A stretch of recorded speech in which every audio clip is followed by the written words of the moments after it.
Hello, good morning, welcome and thanks for joining us on the Thursday edition of our flagship program, Morning Express Live on ADBN Television. My name is Beat O'Brien, welcoming you to the show alongside Peace Ogene Bawe. Good morning to you, Peace. Good morning to you, Vito. Good morning to you and welcome to Morning Express. Of course, today we've got so much for you on the show. But before then, Vito.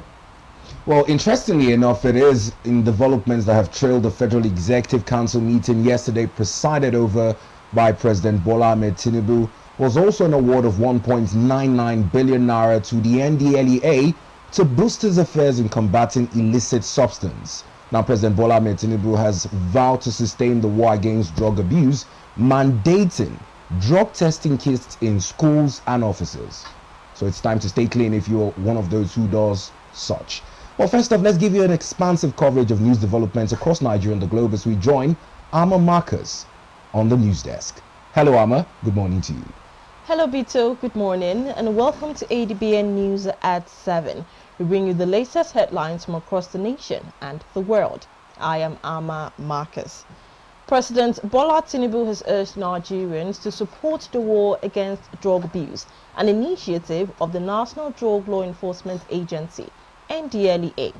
The president gave the charge on the occasion of International Day Against Drug Abuse and Illicit Trafficking, otherwise known as World Drug Day, at the State House Conference Center, Abuja. President Tinubu, represented by the Secretary to the Government of the Federation, Senator George Akume, emphasized the importance of supporting efforts to combat substance abuse and illicit drug trafficking in the country. President Tinubu assured the Anti-Narcotics Agency of his administration's support and called on everyone to intensify their efforts in the fight against drug abuse and trafficking in the country. He assured that his administration would back the NDLEA in furthering the achievements of recent years and collaborate with relevant stakeholders to ensure that the upcoming National Drug Use Survey yields positive statistics for the country.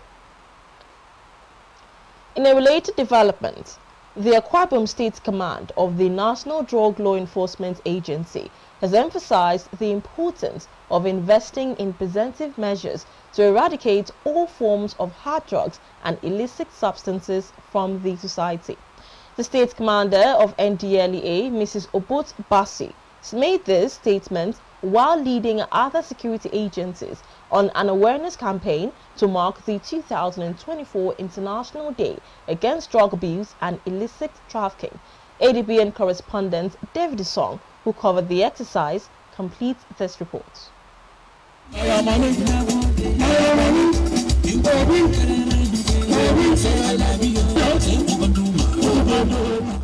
In a bid to raise awareness on the dangers of drug abuse and illicit trafficking, the Akwa Ibom State Command of National Drug Law Enforcement Agency held a road walk in commemoration of the 2024 International Day Against Drug Abuse and Illicit Trafficking in Uyo, the Akwa Ibom State capital. This year, the United Nations organization centered its theme on "The evidence is clear, invest in prevention" as a way of stemming the tide. Security agencies such as the Nigerian Army, Nigerian Police, Nigerian Security and Civil Defense Corps, Correctional Center, and others participated in the exercise. Akwa Ibom State Commander of NDLEA, Mrs. Obot Bassi, during the exercise said the aim of the roadwalk was to bridge the information gap by exposing citizens to the harmful effects of illicit substance to the human body. Today is June 26, celebrated globally. It's a walk against drug abuse. It's a World Day against drug trafficking and drug abuse in Nigeria and globally. It's a day that we are telling people, say no to drugs and yes to life. It's a day that we are telling people the evidence is clear in our arrests and seizures, the evidence is clear in our convictions, the evidence is clear in our rehabilitation. So we are telling our Akwa Ibomites today to join hands with us and fight the drug war, because drug is the bane of all crimes, be it kidnapping, be it murder, be it terrorism. So the first thing that has to take place is that all government systems, all institutions, all philanthropists, all individuals should place drugs on the front burner of their agenda to ensure that we don't have junkies in Nigeria. Thank you. The campaign featured several talks on drug abstinence which were interpreted in different ethnic languages with the hope that individuals who engage in hard drugs will see the need to desist from it. David Isong, ADBN News. In another development, Nasarawa State Command of the National Drug Law Enforcement Agency says it has arrested 150 suspected drug traffickers between July 2023 and June 2024. State Commander of NDLEA, Mr. Peter Onche Odaudu, made this disclosure at the grand finale of a week-long event to mark the 2024 United Nations International Day Against Abuse and Illicit Trafficking in Lafia. Mr. Onche Odaudu said the suspects comprised 14 males and 6 females, while 7.95 kilograms of illicit drugs were seized within the period under review. According to the commander, the over 7 tons of exhibits seized were made up of 7.2 kilograms of Indian hemp, 0.01 kilogram of cocaine, 0.2 kilograms of methamphetamine, and 1.53 kilograms of sundry psychotropic substances. He attributed the success to the support of Governor Abdullahi Su, his wife Mrs. Silifat Su, the encouragement from the chairman and chief executive officer of the agency, retired Brigadier General Mohammed Buba Marwa, and other stakeholders in the states. In Edo, the state's command of the National Drug Law Enforcement Agency, NDLEA, says it's arrested 220 suspected drug barons between February and June 2024 in the state. The state's commander of the agency, Mr. Kalis Alumona, disclosed this during an event held to mark the International Day Against Drug Abuse and Trafficking in Benin City. He said the agency secured 18 convictions, while the trial of 115 suspects are currently ongoing at the Federal High Court in Benin City. He further disclosed that out of 4 drug barons on the watch list of the agency, they have been arrested and prosecuted, 2, while the remaining 2 are being tracked. Mr. Alumona also added that 14 cannabis farms measuring a total of 18.5 hectares and approximately 4.43 kilograms of the substance were destroyed within the period. He explained that as part of the rehabilitation and counseling program of the agency, 154 suspected drug addicts were counseled, while 8 of them were indoor clients. He, however, listed inadequate functional operational vehicles and unwillingness to volunteer credible information by members of the public as the challenges confronting the agency. Meanwhile, youth advocates are lamenting the high rate of crime in Nigeria as a result of illicit drug abuse. They also made a call for more counseling to curb the menace of drug abuse. Correspondent Peace Ogenebawe covered a news conference by We the Youth organization to commemorate International Day for Drug Abuse and Illicit Trafficking, and now completes the story.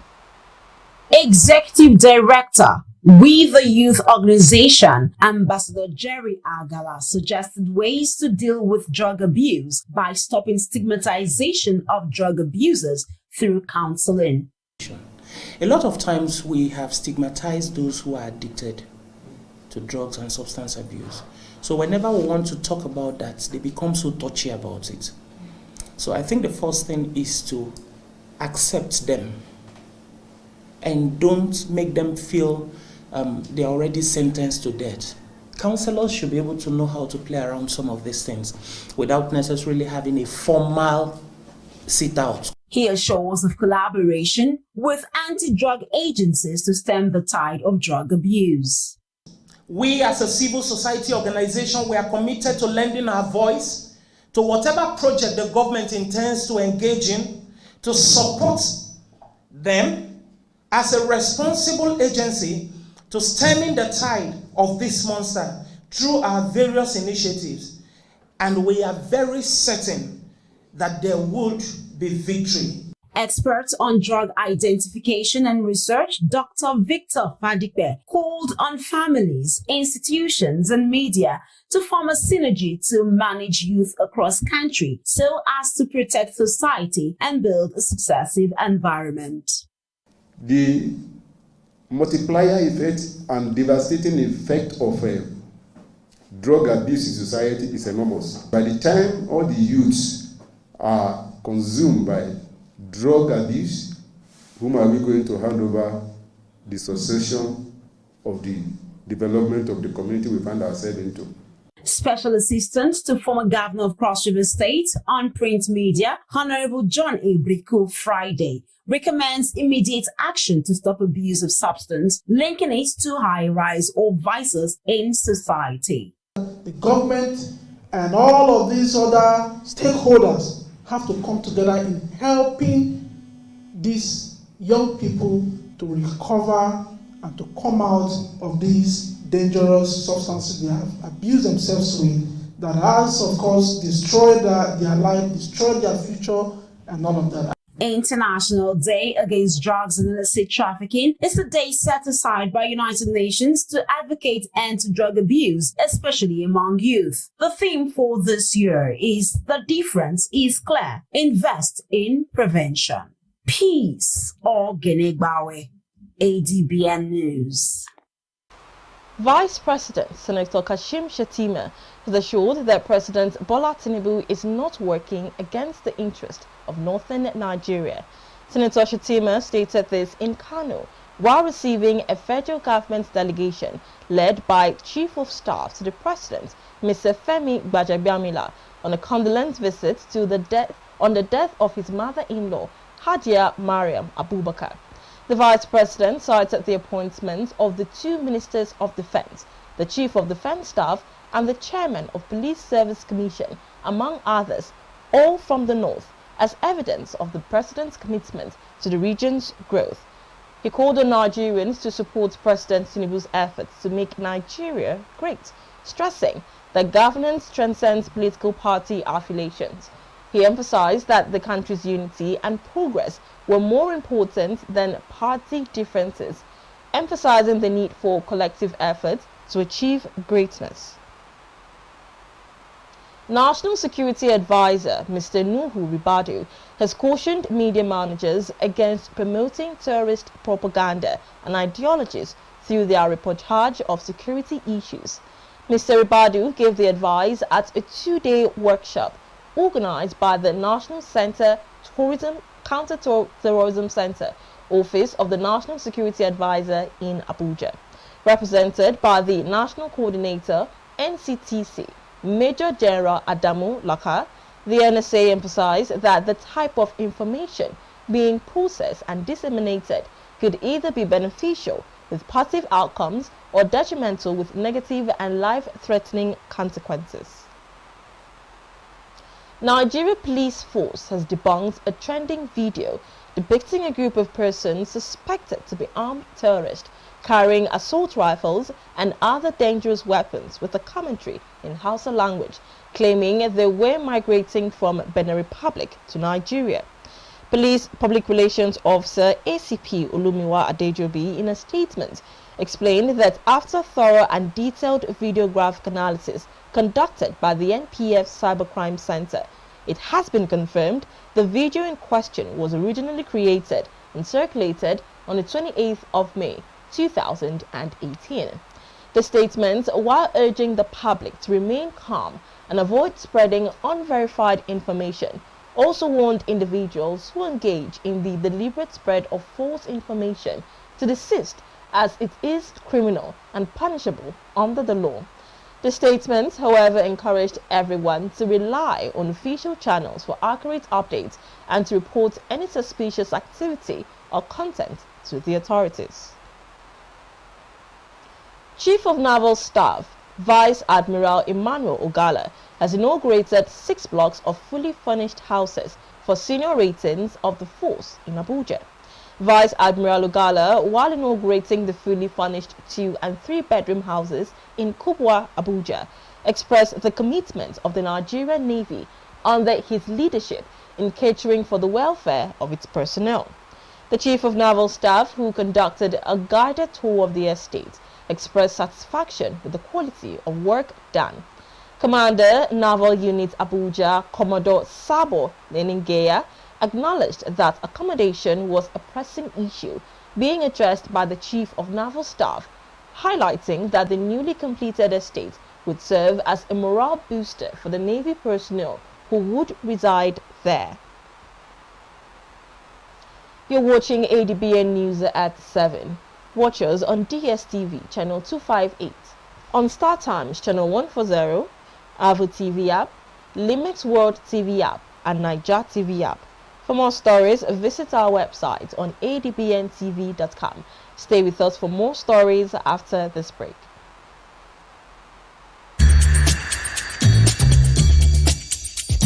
No matter wetin I see, enough fit make mouth heavy to talk am. That's now why people they talk. You know wetin dey worry you, but you no go fit take help yourself. In this kind of situation now, what if they really no talk to Ona? Wetin be the way forward? They go bury our chairman on Thursday. We go remain here. Make we talk good where we dey see good, and where we know say we not dey see good, make we also dey talk am. No woman, no mother deserve to know the grave of his child. The bank manager and the bank executive, they are the one the government should first pay. People They Talk, the show on Monday to Friday by 5 p.m. on top ADBN TV. 1 hour of your daily dose of news from around the world. Whether it's a diplomatic breakthrough, a humanitarian crisis, or a scientific discovery, Global Digest gives you a deeper understanding of the world around you. Join me, Alma Marcus. Let's stay ahead of the curve with conversations that are shaping our planet at 11 a.m. on DSTV, channel 258, and on Star Times, channel 140. Global Digest, your window to the world's current affairs, only on Advocate Broadcasting Network. In a world of overwhelming voices where everyone has different opinion on different issues, it is important that we bring the core issue to the fore. Join me, Nancy Banigo, on Softline as we lend our voices to inform and influence your thoughts and actions. This is not just mere talk, it is an invocative program that touches the core of our existence. Welcome back and thank you for staying tuned. You're watching ADBN News at 7. Nigeria Labour Congress, NLC, has addressed concerns surrounding the proposed new national minimum wage amid speculations that the NLC's recommended wage of 250,000 naira could lead to job losses. Head of Information, NLC, Comrade Benson Upa, emphasized that such fears are unfounded. He stated this in an exclusive interview with ADBN Labour correspondent Ekaite Ibot. Here's the report. The ongoing negotiations for a new national minimum wage have been marked by challenges. While the federal government and the organized private sector have proposed a wage of 62,000 naira, organized labor insists on 250,000 naira, a significant difference from their earlier projection of 615,000 naira. Members of the Tripartite Committee on National Minimum Wage Negotiation have expressed concerns that implementing the 250,000 naira wage could create industrial disharmony. Yesterday, during the third edition of the Nigerian Employers Summit in Abuja, Adewale Oyerinde, Director General of the Nigeria Employers Consultative Association, warned that any approval of a wage exceeding 62,000 naira might trigger an industrial crisis and result in job losses. Comrade Benson Okpa, speaking on behalf of the NLC, refuted claims that the proposed 250,000 naira wage would lead to retrenchment. He argued that state governors who oppose this amount are not considering the current economic situation in the country. He stressed the need for a living wage that adequately covers the basic needs of Nigerian workers. The Central Bank a couple of weeks ago raised interest rate by 26.5%. further exposing businesses that borrowed money. Central Bank naively believed that by raising interest rates, it would contain inflation. But what has happened? Inflation that was at 33.7% has now moved to 34%. Benson also emphasized that state governors who expressed dissatisfaction with the proposed wage are failing to consider the current economic situation in the country. Let us not demonize all the governors. You have some very nice and patriotic governors who have pledged to pay whatever is announced. Some that are even paying 70,000. Obaseki of Edo State, quite ahead of time, announced payment of 70,000. Governor Sanwo-Olu of Lagos is paid. But these states can even pay more, and they have said we are ready to pay whatever, and so forth. But this is beside the point. What has happened, as I said, is that you have a tiny clique in the governors forum that has hijacked the governors forum and claims to speak for the majority of the governors. It would be recalled that the Federal Executive Council recently deferred the decision on the new minimum wage, allowing President Bola Tinubu to engage in consultations with state governors and the private sector. As the debate continues, the NLC remains steadfast in its pursuit of a fair and sustainable minimum wage that supports workers while considering economic realities. Ekaite Ibut, ADBN News. Governor Seyi Makinde of Oyo State has secured the approval of President Bola Tinubu to upgrade Ibadan Airport to an international status, paving the way for increased economic development and regional integration. Governor Makinde made this known while receiving the Chief of Air Staff, Air Marshal Hassan Baba Abubakar, who paid him a courtesy visit at the Governor's Office Secretariat, Ibadan. Governor Makinde disclosed his intention to obtain the necessary documentation, as he assured that when all paperwork was completed, work on the project would commence promptly. He said the runway will be expanded and a new terminal will be built when the project commences, adding that a team had been constituted to implement the project, which he said would boost the economy of the state. Governor Makinde solicited the input of personnel of the Air Force in the state in ensuring that the project meets required operating standards. Nigeria Labour Congress has harped on the need to integrate alternative medicine, popularly known as herbal medicine, into the nation's mainstream health system. President of the NLC, Comrade Joe Ojero, made this appeal in Abuja during the presentation of a registration certificate to the National Association of Herbal Medicine Employers. Comrade Ojero emphasized that if properly utilized, herbal medicine could not only create employment opportunities, but also has the potential to generate significant revenue, contributing substantially to the nation's GDP. NLC assured and urged the government to leverage Nigeria's abundant herbal and alternative medicine resources as an additional source of income, particularly in light of the country's diminishing reliance on oil revenue alone. From independence, Nigerians have started, going back to their roots.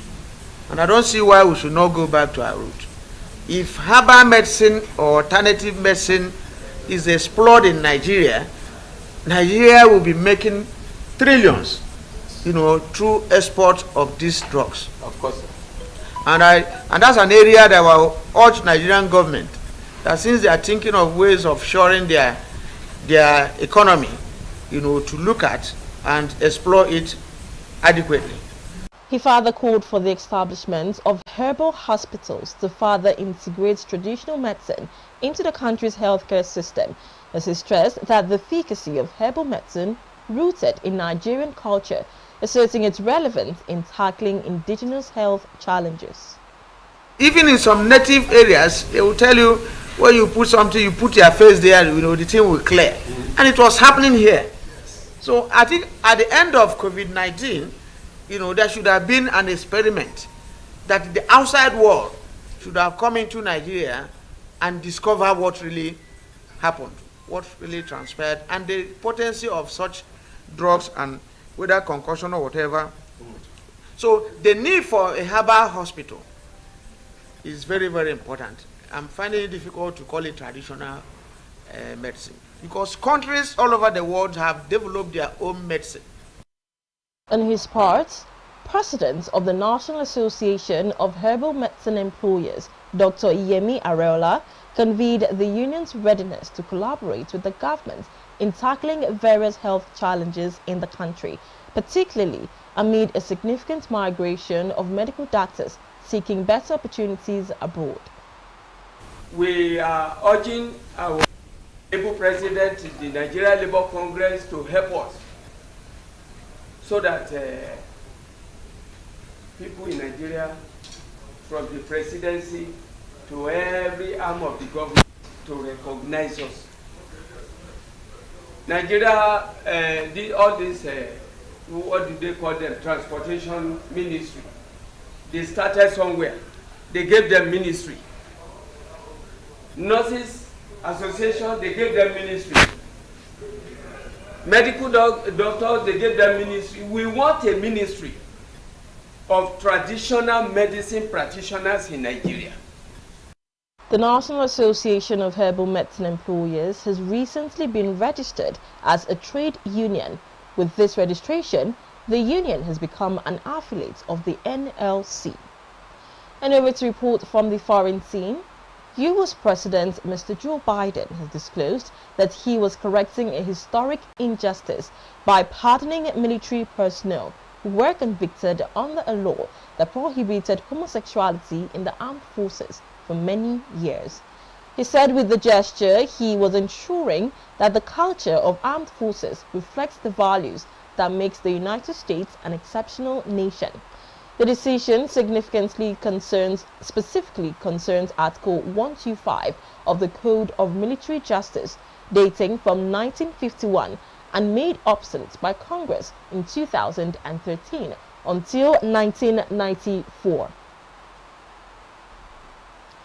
The United States prohibited homosexual personnel from serving in the military, implementing the Don't Ask, Don't Tell policy. The policy allowed service members to keep their sexual orientation private, but required gay, lesbian, and bisexual individuals to conceal their identities to avoid dismissal from the army. The policy repealed in 2011, but in September 2023, the Defense Department announced a review to identify veterans who received other than honorable discharges due to their sexual orientation. Croatia's President Zoran Milanovic has disclosed intentions to run for re-election for the largely ceremonial post later this year. This comes shortly after his unsuccessful bid for the premiership against his conservative rival Andres Milanovic. Milanovic made the declaration after being asked by reporters in the capital when he would declare his candidacy. The 57-year-old, who will be seeking his second term as president, said support from the main opposition's Social Democratic Party would be vital to his campaign. The date for the presidential election has not been, however, been set, but it is expected for December. Paris judges have confirmed a French arrest warrant for Syrian leader Bashar al-Assad over alleged involvement in crimes against humanity for 2013 chemical attacks. The Paris Appeal Court found al-Assad could be sought over deadly August 2013 attacks on Syrian soil with chemical weapons. Prosecutors specializing in investigating terrorist attacks sought to invalidate the warrants, arguing that immunity for foreign heads of state should only be waived for international prosecutions, such as those before the International Criminal Court. The arrest warrant, first issued in mid-November at the request of specialized investigative magistrates focusing on crimes against humanity, calls for Assad's detention due to his involvement in commanding attacks on Adra and Duma on the 4th to 5th of August 2013 and East Ghouta on the 21st of August. In addition to Assad, the warrant targets his brother Maher, who was then the head of the Syrian Army's 4th Division, along with 2 generals, Ghassan Abbas and Bassam al-Hassan. You're still watching ADBN News at 7. Watch us on DSTV channel 258, on Star Times channel 140, Avo TV app, Limex World TV app, and Niger TV app. For more stories, visit our website on adbntv.com. Stay with us for more stories after this break. 1 hour of your daily dose of news from around the world. Whether it's a diplomatic breakthrough, a humanitarian crisis, or a scientific discovery, Global Digest gives you a deeper understanding of the world around you. Join me, Amma Marcus. Let's stay ahead of the curve with conversations that are shaping our planet at 11 a.m. on DSTV, channel 258, and on Star Times, channel 140. Global Digest, your window to the world's current affairs, only on Advocate Broadcasting Network. In a world of overwhelming voices where everyone has different opinion on different issues, it is important that we bring the core issue to the fore. Join me, Nancy Banigo, on Softline as we lend our voices to inform and influence your thoughts and actions. This is not just mere talk, it is an invocative program that touches the core of our existence.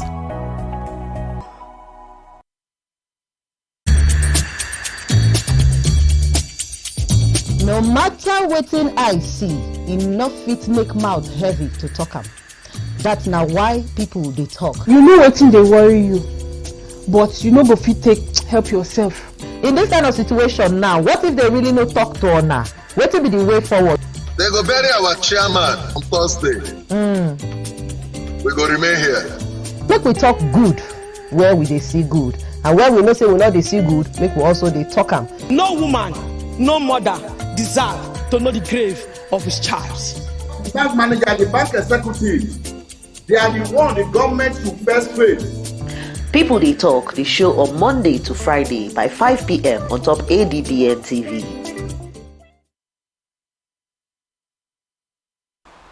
Welcome back and thank you for staying tuned.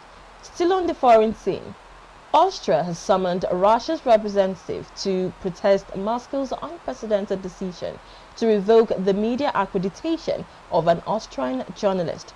According to reports, the journalist Carola Schneider had her accreditation withdrawn on Wednesday and was asked to leave the country. She is the second Observer Research Foundation journalist to have her accreditation revoked, leaving the public broadcaster without a journalist in Russia. The Foreign Ministry statement condemned the withdrawal as unjustified and unacceptable, adding that it represents another arbitrary, baseless attack on free press in Russia.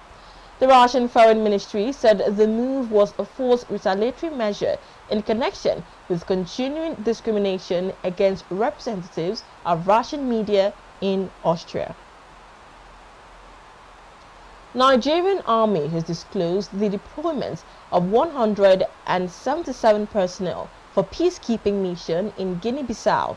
Chief of Operations, Nigerian Army, Major General Boniface Sinjen, made the disclosure at the graduation ceremony of troops of the Nigerian Company 3 ECOWAS Stabilization Support Mission in Guinea-Bissau. Major General Sinjen said Guinea-Bissau was facing political instability and institutional crisis that pose a significant threat to peace and sustainable development in the sub-region. He affirmed that the Nigerian government, through ECOWAS, stands in solidarity with the government and people of Guinea-Bissau, adding that the graduation reaffirmed their unwavering commitment to supporting the government of the Republic of Guinea-Bissau to consolidate its authority. This, according to him, is in order to address security challenges, strengthen democratic governance, and foster stability in the country. He charged the troops to embody the core values of the armed forces of Nigeria and refrain from any action that could compromise the mission's objectives or undermine the nation's reputation. Germany has approved measures to facilitate deportation of foreigners who promote acts of terror following a rise in online hate posts during the Gaza conflict. After the cabinet agreed to draft the law, the Interior Ministry said under the new rules, the foreigners could face deportation for a single comment that glorifies and condones a terrorist offense on social media. After the October 7th Hamas attack on Israel, which triggered the Gaza war, there was a surge in hate posts on social media in Germany, with officials saying Islamists in particular were responsible. The fatal stabbing of a police officer by an Afghan asylum seeker in Mannheim last month also triggered a surge of such posts, fueling the debate on deportations. Germany's Interior Minister emphasized that anyone without a German passport who glorifies terrorist acts in the country will be expelled. Over to sports. Team Nigeria has triumphed in the women's 4x400 meters relay event at the ongoing Africa Athletic Championships in Douala, Cameroon, delivering a spectacular gold medal performance on Wednesday night. The quartet, comprising Ella Patience Okon-George, Esther Elo Joseph, and Omolara Ogunmekunju, clinched the top spot with a remarkable time of 3 minutes and 27 seconds 3.1 second. Zambia and Kenya secured the second and third positions respectively. Despite these achievements, the Nigerian team hopes for the Olympics were dashed as their time fell short of the required standard.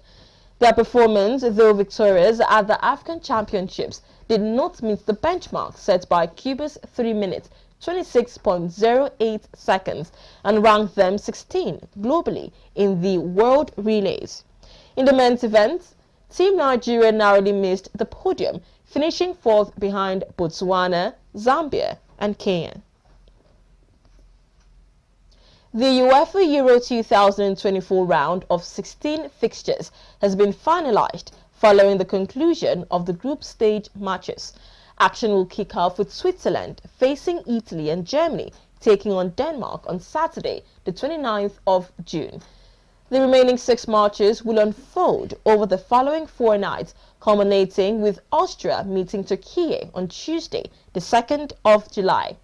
Among other matches in the second round, England will clash with Slovakia, Spain will play against Georgia, and France will face off against Belgium.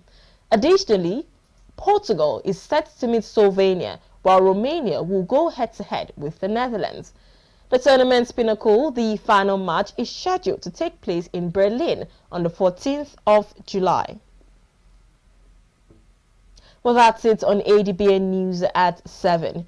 Remember to watch us live on DSTV, channel 258, on StarTimes, channel 140, Avo TV app, Limex World TV app, and Niger TV app.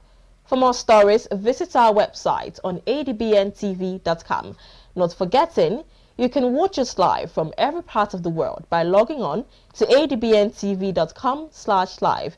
I am Amma Marcus. Thank you for joining us this morning. Stay tuned for the continuation of Morning Express.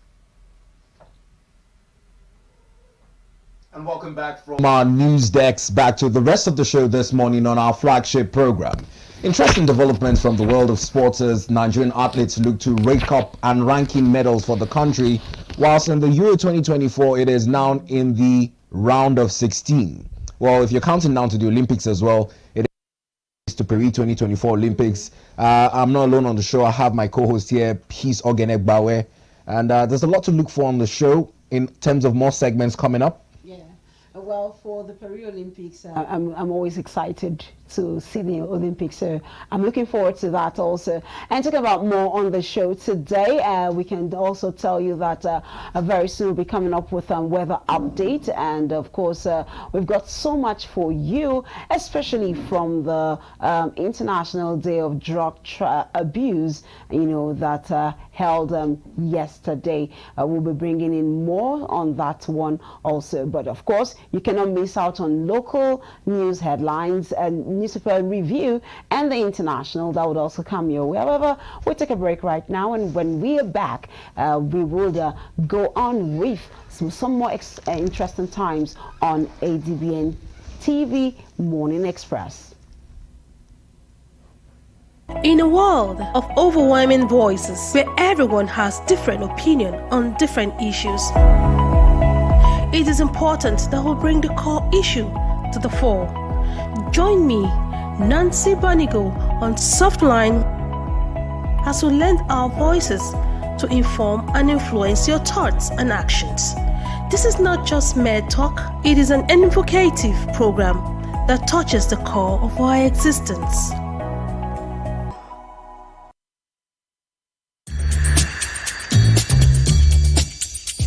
No matter wetin I see, enough fit make mouth heavy to talk am. That's now why people they talk. You know wetin dey worry you, but you no go fit take help yourself. In this kind of situation now, what if they really no talk to una? Wetin be the way forward? They go bury our chairman on Thursday.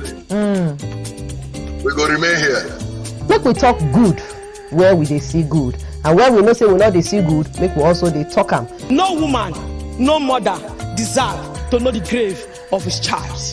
The bank manager and the bank executive, they are the one the government to first pay. People They Talk, the show on Monday to Friday by 5 p.m. on top ADBN TV.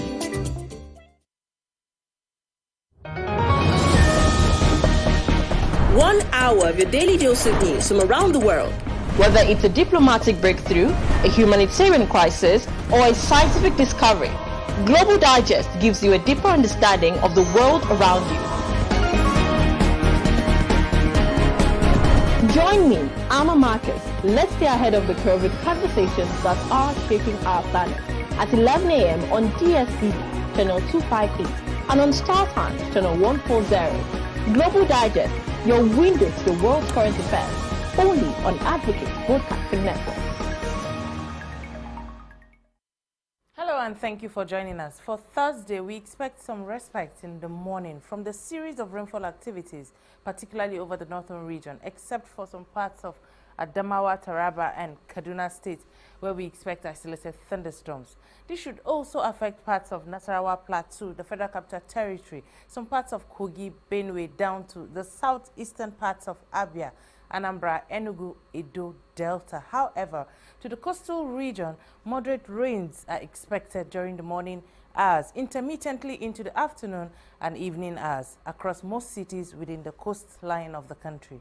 There are still chances of isolated thunderstorms to the inland cities of the south, the central states as well, with wider coverage of these thunderstorms across the north in the late afternoon into evening period. And that's our bit from here. Please stay tuned for more updates. My name is Joyce Ogunleye, and I'll see you again.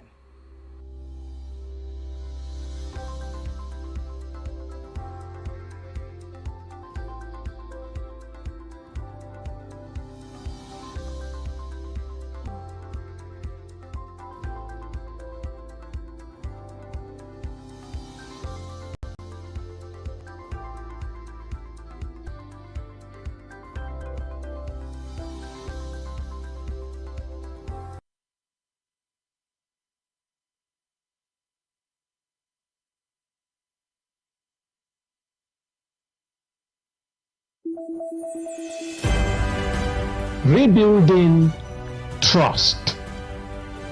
Manipulated and conned over time, Nigerians are confused about whom to believe. Trust is the foundation upon which organized progressive societies are built. Trust embodies important elements of life. This 5-letter word, trust, has a deep meaning for whom we are and what we have become. It means being transparent, reliable, understanding, sincere, and truthful. Without any of these elements at play, societies become chaotic and completely disorganized, while anarchy sets in. Lies, half-truth, and deception have created mistrust of the government and by extension impacted the everyday lives of the citizens. Many of the woes being witnessed in Nigeria today have evolved from a lack of or betrayal of trust. We must retrace our steps. We have so many issues to deal with or to grapple with. Issues of economy, employment, poverty, and so forth and so on. And trust shouldn't be one of them. The trust deficit is a huge problem between government and the government, individuals and their communities, politicians and their constituents, the armed forces and the civilian populations, private service providers and consumers, the courts and litigants, traditional rulers and their subjects, and even between religious institutions and their faithful. But how did we get here? And what should we do to rebuild these broken elements? If you go to the market, I have witnessed it, where even the measuring board is indented that way so that it will appear full, but you are buying just half of what you are told is being displayed for sale. Something went wrong. What, when, and how are issues needing interrogation, and these are the questions that this platform will regularly attempt to address and provide informed and cogent answers to. All human relations are based on trust. It is a hard thing to say you have lost faith in a system or humanity.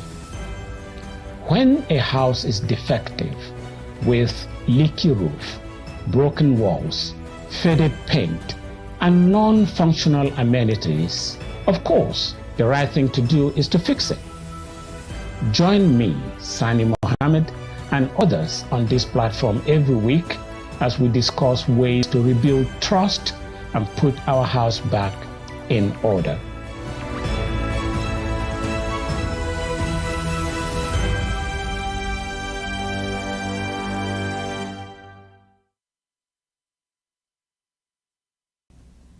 Well, thanks for staying with us on the show this morning. Be reminded that the show is ever engaging and interactive. Hence, the invitation to join us on our social media handles on Facebook, Instagram, and on X at ADBN_TV.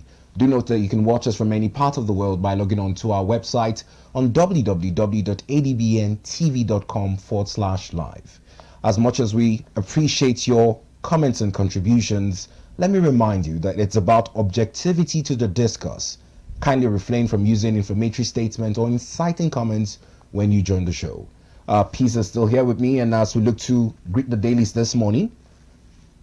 Oh yes, I'm looking to greet the dailies this morning. We will be starting with the Daily Independent newspaper.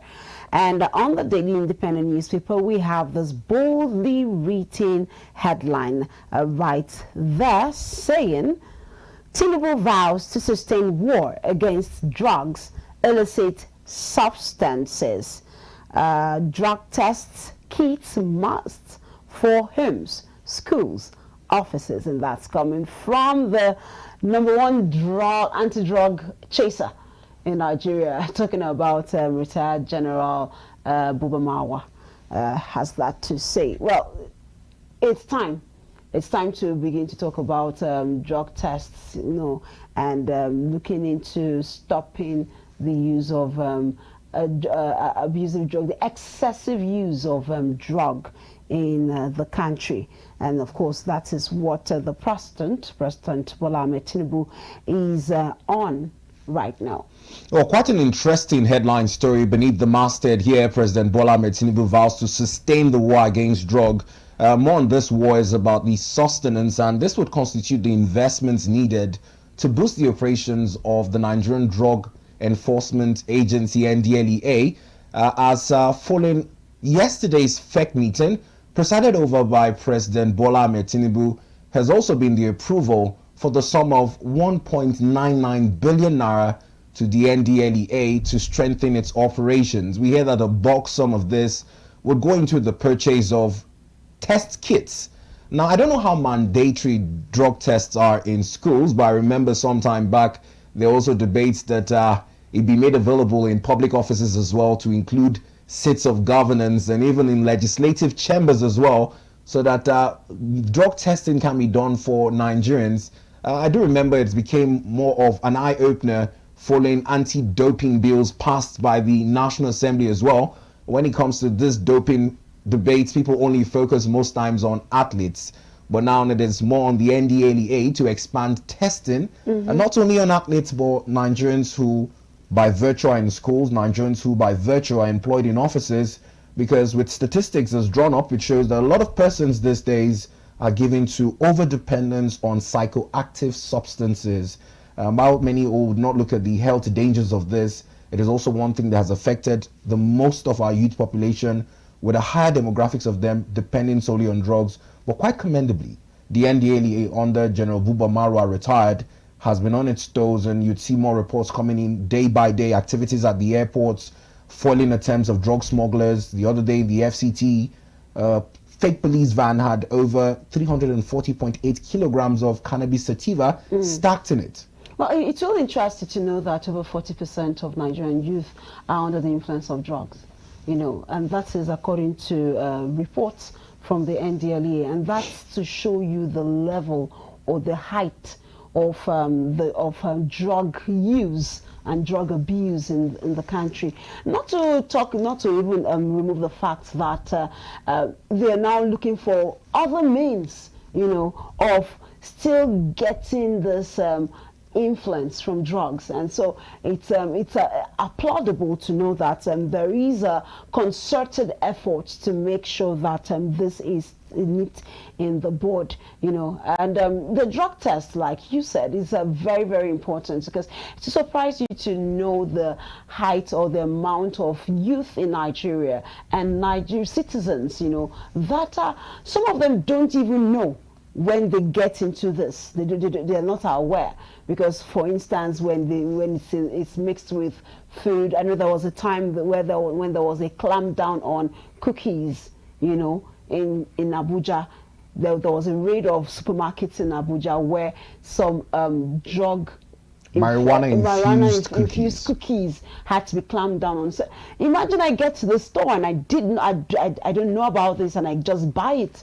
You know, I just noticed that I'm in cloud 9, you know, without knowing. So it's good that it's not just about taking the drug test to apprehend, but also I think it's also a wake-up call to help people understand that, okay, this is my health status, you know, and that could help fight some things when it comes to drug-related abuses. Now, in commemoration of the 26th day in June annually, it is commemorated as the International Day Against Drug Abuse and Illicit Substance Trafficking. Yesterday, President Bola Ahmed Tinubu also declared a summit open while vowing not to relent in concerted efforts to curb the menace in the bud. Now, another newspaper greeting the conversation this morning is the Blueprint newspaper. And on the front page of the Blueprint are all the stories in line with commemorative observances, and more so, the headline feature on a book unveiling. The Isi Nkwenu book unveiling held, and President Bola Ahmed Tinubu seized the opportunity to also rededicate his commitment towards press freedom and protection of journalists. Quite a very important subject is captured this morning on the Blueprint. Let's pick it up together and look at it. Yes. Now on the Blueprint with the catchphrase there, Ishekwene's book unveiling, Tinubu committed to press freedom, protection of journalists, and that's from the federal government, as charges practitioners on sense of duty, responsible journalism. Leadership chair Abati Kingigbe, others hail Azu. Of course, the president was represented at that event by the Minister of Information and National Orientation, talking about Alhaji Muhammad Idris, and he made that call, yesterday. It's good that with the President Tinubu administration, the media, journalists have been at the front burner, not for bad reasons, but from a place of encouragement, to do more. We cannot ever overemphasize the fact that journalists are the fourth estate of the realm, and for that reason, we are more like the gatekeepers, and agenda setters for the country. And it's welcoming to know that more attention is being paid to their welfare, more attention is being paid to what they do for the country. And that's actually heartwarming that at this time, journalists can be relieved of the fact that they're being recognized. They see what they do and they're being appreciated, even though we're still calling for more, especially when it comes to security of journalists in the country, which is very, very important if we have to keep on doing what we do. Now, the federal government has also charged media practitioners on the sense of duty and professionalism in factual reporting. It's coming at a time when misinformation, disinformation, and fake news is well in hand, and it shapes opinions in Nigeria. Quite recently, we also recall that the chairman of the National Assembly and president of the Senate, Senator Godswill Akpabio, had to clear the air on news making the rounds concerning the purchase of presidential jets. And he also blamed this on detractors and purveyors of fake news. At this point in time, remember that you're also invited to join the conversation, and to help broaden the scope of our conversation, we're joined virtually from Dublin in Ireland by Dr. Lazarus Ude Eze. Hello, Dr. Laz, can you hear me? Good morning to you.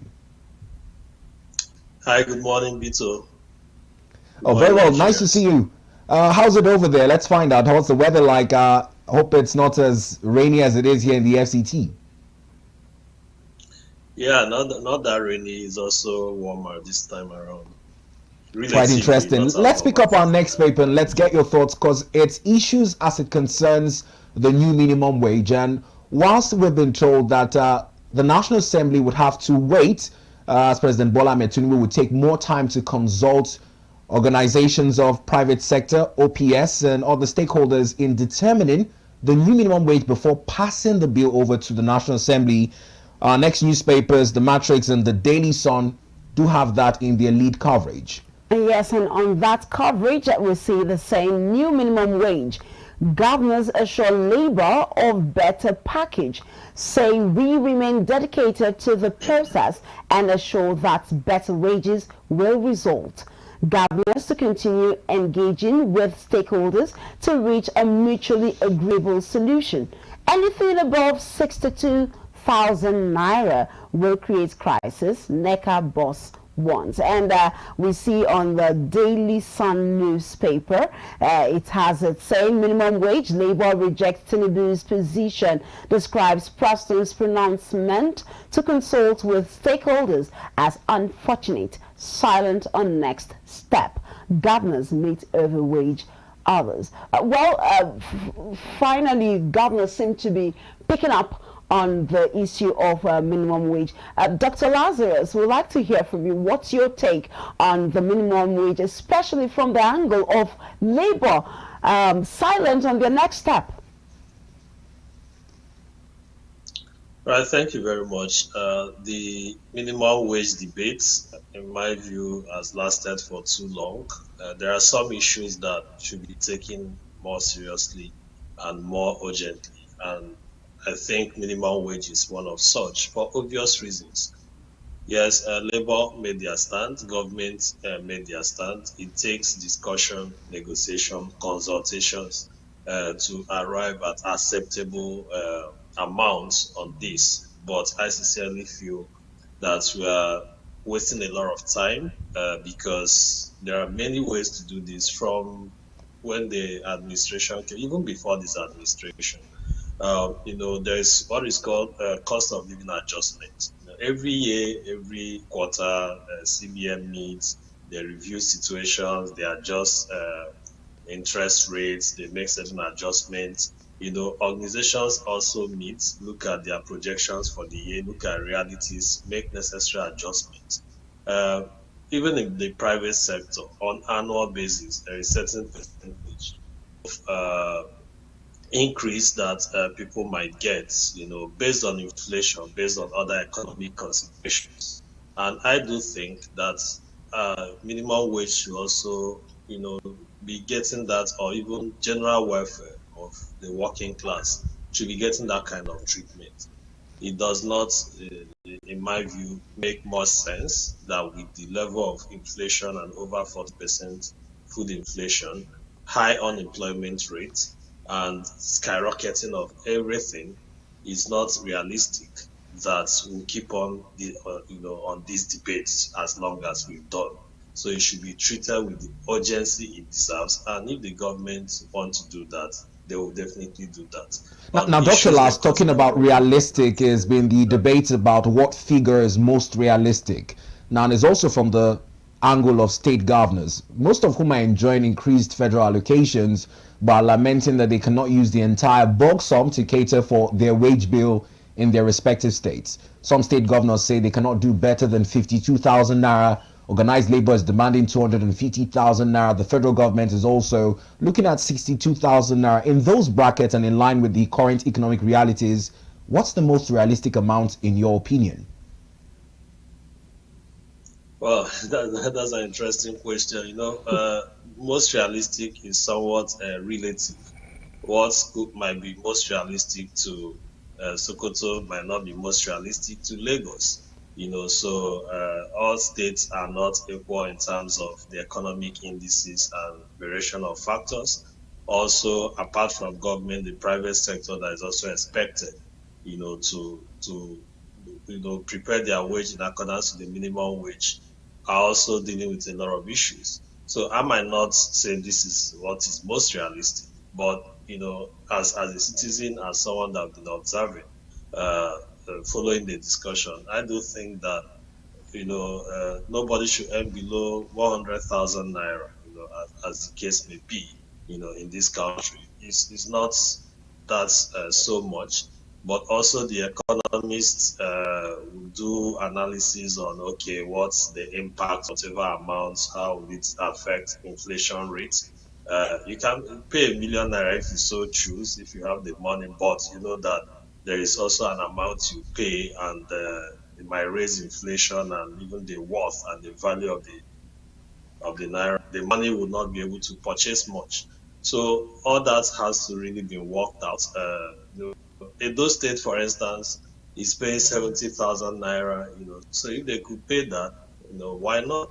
And while the states always say, oh, we don't have money to pay. And in the same way, we begin to read about huge sums of money, that have been looted, that have been mismanaged, have been wasted. Monies are being spent on white elephant projects. Loans are being taken to build airports where they are least needed, to build things that may not add directly to the economy. I think we need to produce more. Well, part of the challenge is just say, oh, allocation. For how long? Nigeria, about 2 out of 3 persons in Nigeria is young, probably below the age of 40. So that's a highly energetic and productive population. But a lot of our young people are idle. We need to get our young people busy. Nigeria can produce more than it's currently producing. Everything should not be about what we are making from petroleum, what we are making from solid minerals, which most times are not even accounted for, do not even get into the economy. Nigerians are hardworking people. They can be made productive. We can generate more money. In countries that we admire, people are not idle. Everybody get busy. Even students have student jobs, and everybody is doing something that is adding to the economy. It's high time our governors, local government chairmen, looked at getting young people productive, not listing 10,000 people as special assistants or technical and be giving them handouts. No, let people get engaged, get trained in skills, get productive. Let monies be invested in creating an environment that will be good for business. Let's make our private sector more productive by providing things they need to produce for the economy, not always consuming and spending on things that do not contribute to the economy. I think that's the attitude that needs to change. Governments have all the resources to create an environment that could make business. And when I say government, it's not just the federal government. We have 36 states. In every state, how many industries have they attracted? How are the small businesses doing? To what extent have they been supported? Monies that are being voted to support farmers, is it getting to them? How secure are the farms? Producing enough to even feed ourselves? If you don't And Dr. Lars, let's also take into consideration the challenges with transportation. According to data from the National Bureau of Statistics, NBS, a 0.86% increase in the cost of intercity travel has been recorded. As of April, the survey says that an average of 987 naira was the cost of intercity travel using buses between cities. Now, the challenge was also on the promise to take away some of the burdens of the post-subsidy regime as it concerns transport costs with the provision of CNG buses. That project has not really birthed the intended purpose, and most of Labour's yearnings are also on this demands to bring down the cost of transportation just within even cities, not even within states. Absolutely, I will agree with Labour on that. And that was the point I was trying to make. If you do not want to pay out a lot of money to get into people's accounts, that's fine. Look at what they are spending the money on and also tend to make it easier. If you pay 200,000 naira, for instance, as minimum wage, and the cost of transportation increases, cost of school fees, cost of food and everything goes up, the 200 naira thousand may as well become worthless. So I agree with Labour that mass transit system should be taken seriously. Last year, the government here made that commitment when they declared a subsidy is gone and said the CNG buses and all of that. We should take it more, and not just at the federal level, not just in Abuja, at every level. People must move, whether they are moving goods or services, whether they are going to work, and if every city in Nigeria have a conducive transport system, particularly in Abuja, it's really unfortunate and shameful, I must say, that in 2024, we still do not have standard mass transit system in a city as big and beautiful as Abuja. And the issues around robbery, criminality, the so-called one chance is, dealing a whole lot. I know people I know personally who've been victims, many of them in the past 1 year. So these are part of the issues. Whichever way gets, if it's government that will do it or getting private partners, it should be done like yesterday. We shouldn't be discussing this over and over, for months while we keep having victims. So there should be those mass transit. Anywhere you want to go in the city center, you park your car and have a conducive mass transit system, whether you're moving from Buhari to go to work at the Federal Secretariat, you're moving from Kuje, anywhere, you'll be able to get conducive bus. And for civil servants, perhaps they might have a card, for students, for elderly people, for youth corps members. There are these categories of persons who might have a card that, could be cheaper. For instance, where I'm currently, there's a kind of program I'm doing. I have a card that is like 50% cheaper, student card to board a public bus. So I scan the card, it charges me much less than it will charge like, a full-time worker. So these things could be worked out. That way, that if you're going from Kubwa to Federal Secretariat to work, or from Gariki to Kwali to work, because you're a worker, you are paying, relatively less, because perhaps your wage is not that much to pay the full rate. Or for persons with disability and other categories of persons, These are holistically things that could be looked at. Where people work, is the food affordable? Like in federal sector, they have the food courts, perhaps relatively affordable to a number of them. So what are the things people are spending on? Schools. If you have a family with 4 kids and all of that, and they are all attending schools, how good is our public schools? Now people are being forced to utilize schools that are more expensive because they can't get the same quality of education from the public schools. But that may public schools might be better, but that's not the standard for the rest of the country. Whether you're in Osun, Bayelsa, Ebonyi, or Sokoto, you should be able to attend public school that your child will learn good enough to be able to use a computer, to be able to learn basic things to compete in a 21st century economy.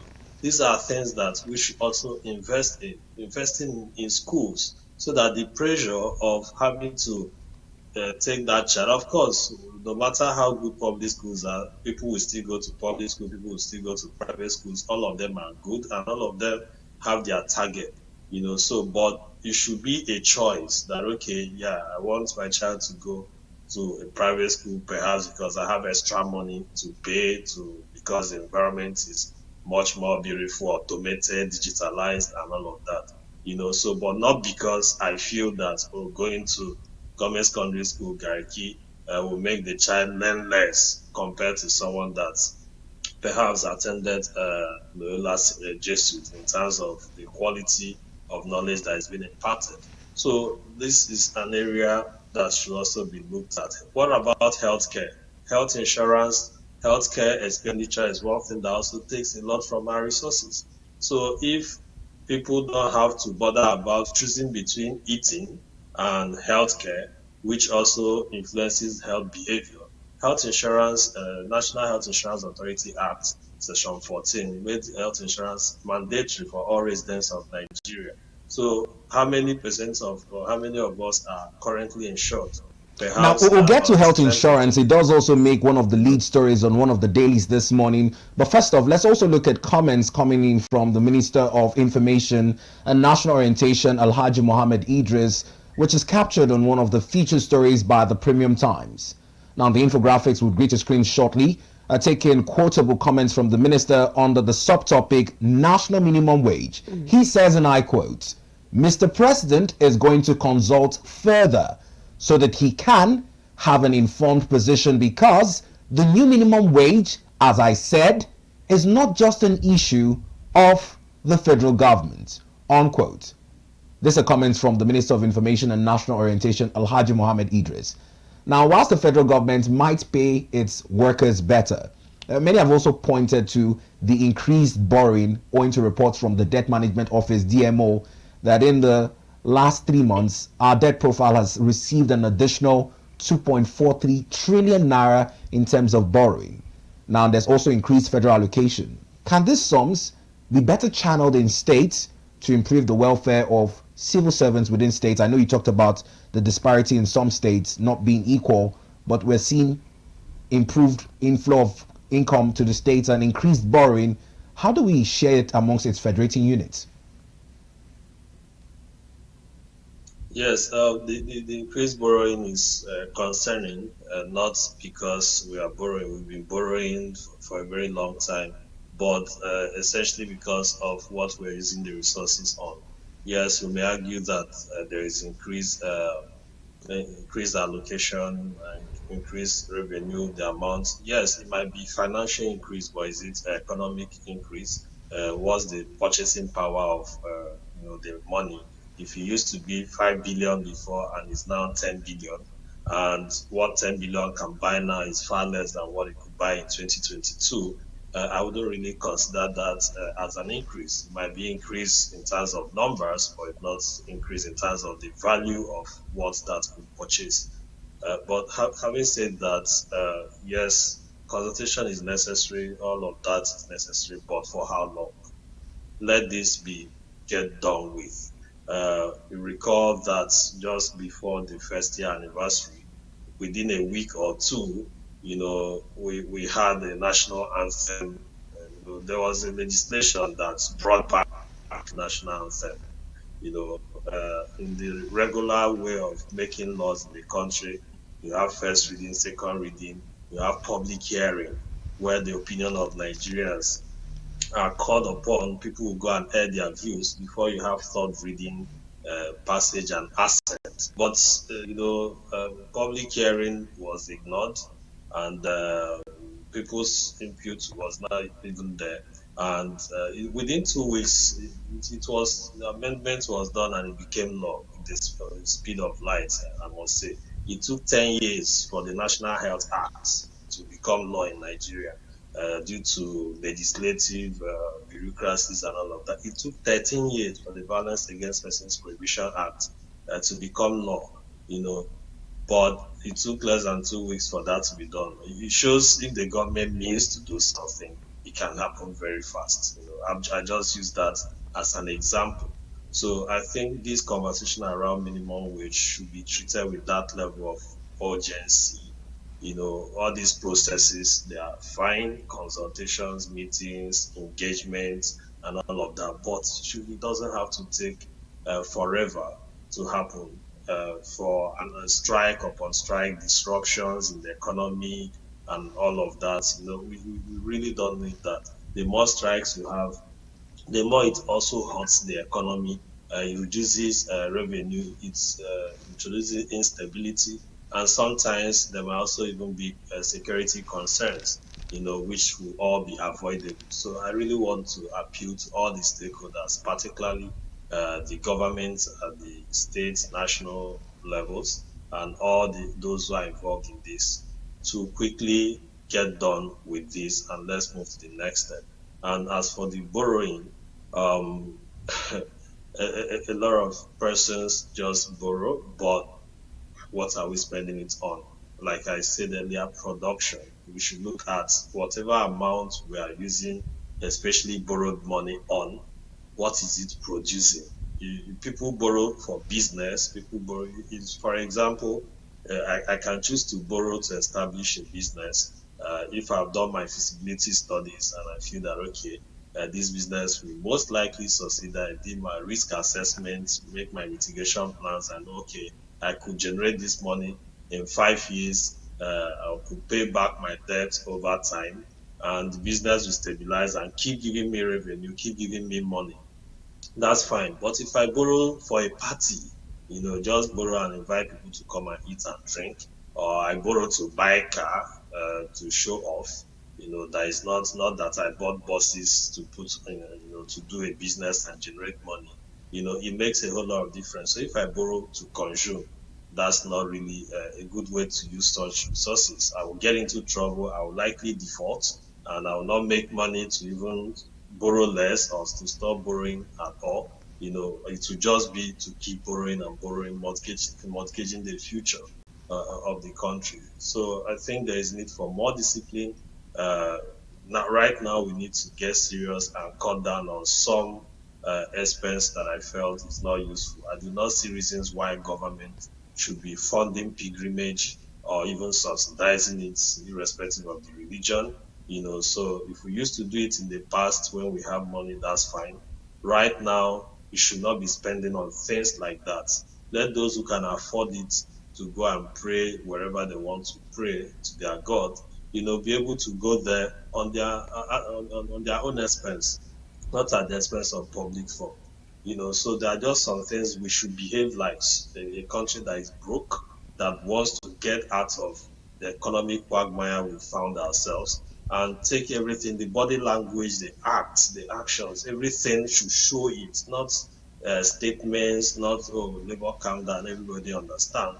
But we keep spending in such an acceptable manner, and spending on things that doesn't really show as if we are having an economic challenge.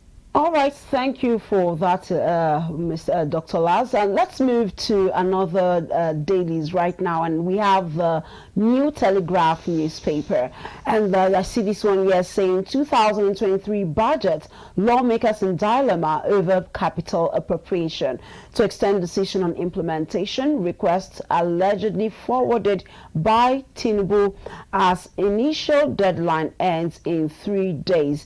Of course, we know that the 2023 budget was extended, to finish to last 30th June 2024, and the National Assembly is on recess for their Salah break at the moment. However, they will be coming back today for an emergency meeting. Some of the things that are on the front burner, of their discussions is issues on capital appropriation. What do you have to say about this emergency meeting that's been called?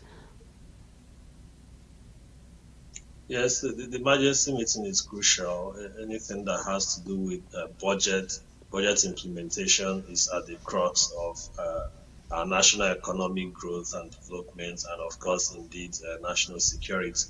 So it's the responsibility of the National Assembly to convene, especially in matters of urgent national importance. So I think, yes, it's appropriate for them to reconvene and take a critical look at the situation and make necessary interventions that will help to keep our nation and our economy to grow.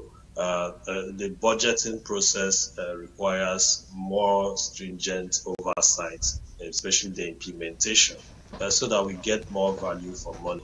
I sincerely feel that apart from this reconvening, the National Assembly, as part of its constitutional responsibilities of providing oversight, should double up in that regards. They have several committees to do this, to ensure that every kobo, every naira in the budget that's been approved, that we get value for it. And also, before the next budget is considered, as required by the Fiscal Responsibility Act 2007, we should get implementation reports of the existing budget. Accountability is really critical at every stage of budget implementation. Now we're envisaging, there are talks that there might be an extension of the time, to implement the 2023 budget, the main component of the budget, and the supplementary budget of the 2023. Do you think there might be an extension of that time? We've seen that we have just 3 days to the end of the 30th June benchmark. Well, I can only speculate. I wouldn't be able to predict accurately what the legislators will do as they reconvene. But I do hope that whatever decision they will take should be based on what is in the best interest of the country. Ordinarily, by now, we shouldn't be talking about 2023 budget implementation when we are in mid-year of 2024. But that shows how slow that implementation has been. So if they look at it, the experts in this, both within the National Assembly and outside the National Assembly, and looking at what's the level of implementation at the moment, to what extent have we implemented the 2023 budget? Is it in the best interest, given the economic and political economic situation of the country, to give an extension? So be it. And if they look at it and feel that I do not have sufficient details, to say, extend or don't extend. But we do hope that as an institution that should be working in the interest of the country at all times, and interest in this case, what is best for the economy, what is best for our development, and what is best for the national security and all of that, they should be able to make a right decision. Now, whilst that decision largely lies with our lawmakers, Dr. Laz, is also from the angle of extra budgetary provisions with the decision for supplementary budget as well. The current administration under President Bola Ahmed Tinubu is talking about hitting a $1 trillion economy, projections for where our oil output need to be at, And with the current issues as it concerns inflation, many are looking at the economic indices as not being too favorable to hit that target. How important would it be for the current leadership of the 10th National Assembly to make provisions for extra budgetary appropriation and a supplementary budget? Well, for them to make supplementary budget for 2023, for me, it doesn't quite sit well because we are mid-2024. So it's making me wonder, what are we even talking about 2024 budget? To what extent have we implemented it? Or should it be by mid-2025 that we begin to talk about the 2024? So I do not support making further supplementary for 2023. Then we should be looking at whatever failures of implementation in 2023, see how we can fix that with the implementation of 2024. Then the expectation of the 1 trillion, revenue that's being talked about, or the government is talking about, the oil expectation, increasing local production. I mean, sincerely, I've heard that for too long. At this moment, I usually wonder why during campaigns, everybody talks about diversifying the economy, looking beyond oil, expanding revenue from other sources, but when they get to government, most conversations still keep revolving around oil. I think as a country, our biggest resource is the human capital, the human resources. And I do not know why we're not harvesting that. And in this 21st century, the technology is key. We have the numbers to produce a whole lot of things. So yes, why efforts to increase the revenue from oil, increase our local production, keeps on there. I hope that will be done sincerely, because the so-called oil theft and missing things that are also being perpetrated by highly influential persons, with the connivance of certain authorities, certain people in authority, and even some who are in a position to stop that from happening. It's not ordinary Nigerians that make those revenue not get to government. The solid minerals, to what extent, is the government earning from that? So we should look at this holistically. Yes, take those measures in the oil sector, but what are we getting from the non-oil sector? The digital economy sector, the blue economy, marine and blue economy. Yeah.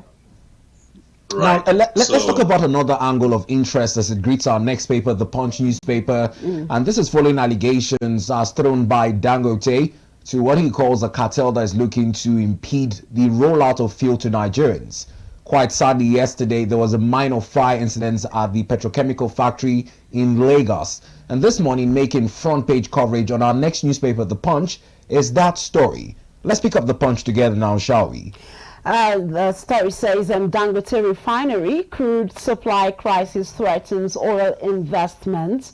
Operators warn federal government. And the writer under that story says federal government urged to deepen investors' confidence. Dangote lays fair over refinery fire. Of course, we know that the IOCs are already, that's the warning that came from the Lagos Chamber of Commerce and Industry operators yesterday, that there may be some loss of trust from the IOCs, when it comes to oil investments in Nigeria. What's your thoughts about this? Of course, Dangote Refinery is meant to be is meant to replace some of the local production for Nigeria as a private entity. However, from what the operators from the Lagos Chamber of Commerce and Industry said yesterday, do you think that there might be some loss of trust, especially when it comes to the or IOCs? Yes, I think the Dangote Refinery story was quite disheartening, having to read about the fire incident. Um, the report suggests it's not that severe, but whatever it is, certain damages have been done, and could also question the confidence that we could have. Yes, Dangote himself disclosed about what he described as a cartel or cabal within the sector. It's no news for those who operate within that space or to know that in certain businesses and areas you have economic interests which may align with public interest or may not align with public interest. But I think that the government need to really provide all the support and creating the environment that is required for that refinery to succeed, because it's very crucial for us, for our economy. Part of our challenges, which also affects the value of our currency, our forex performance, is the fact that we have the resource, we take crude and we sell it in order and import refined products. So if with Dangote Refinery and if the government is able to get its own refineries working and Nigeria at the minimum is able to refine enough for local consumption, it's going to help a great deal, in stabilizing, and also these fluctuations, this debate around subsidy is something that is going to be quite helpful. So the confidence is being threatened. Dangote appears to be facing a huge challenge that you say you never imagined, that could be this way. But some people say that after God is government, so government have the wherewithal. Yes, indeed, government has the wherewithal. So they get intelligence. You have a lot of intelligence, well-trained people who will get the job done. You have agencies, you have, government have whatever it takes to make this happen. If there is that political will and if there is that sincerity of purpose, to get what we need to do, but a lot of times what we have is conflict of interest. So most of the presidents have always, except President Jonathan from Obasanjo today, every president is Minister of Petroleum. So one would expect that a ministry that has president as his minister, this substantive minister, shouldn't be having much of a problem. But it is what we see. I sincerely do hope that whatever barriers, whatever bottlenecks that might pose to that very huge investment, all relevant stakeholders should provide support to Dangote, because it's not just a private business, it's a business that has so much effect on the performance of our national economy. Well, whilst Nigeria's economy has been largely characterized as an oil-dependent economy, yesterday a lot of persons on social media kind of blew out the incidents out of proportion as regards the minor fire incidents that occurred at the petrochemical refinery in Lagos. Now, this morning we have greeting our screens as well a circular issued by the head of communications Dangote Group, Anthony Chijina. Now we'll look at that document together as it looks to allay the fears of Nigerians as well. It has the caption, Dangote Refinery contains minor fire at its effluent treatment plant. Dangote Refinery contains minor fire at its effluent treatment plant. It reads, we have swiftly contained a minor fire incident at our effluent treatment plant, ETP, yesterday, Wednesday, 26th of June. There's no cause for alarm as the refinery is operating and there is no recorded injury or body harm to any of our staff on duty. The circular is signed by Anthony Chijina, Group Chief, Branding and Communications Officer, Dangote Industries Limited.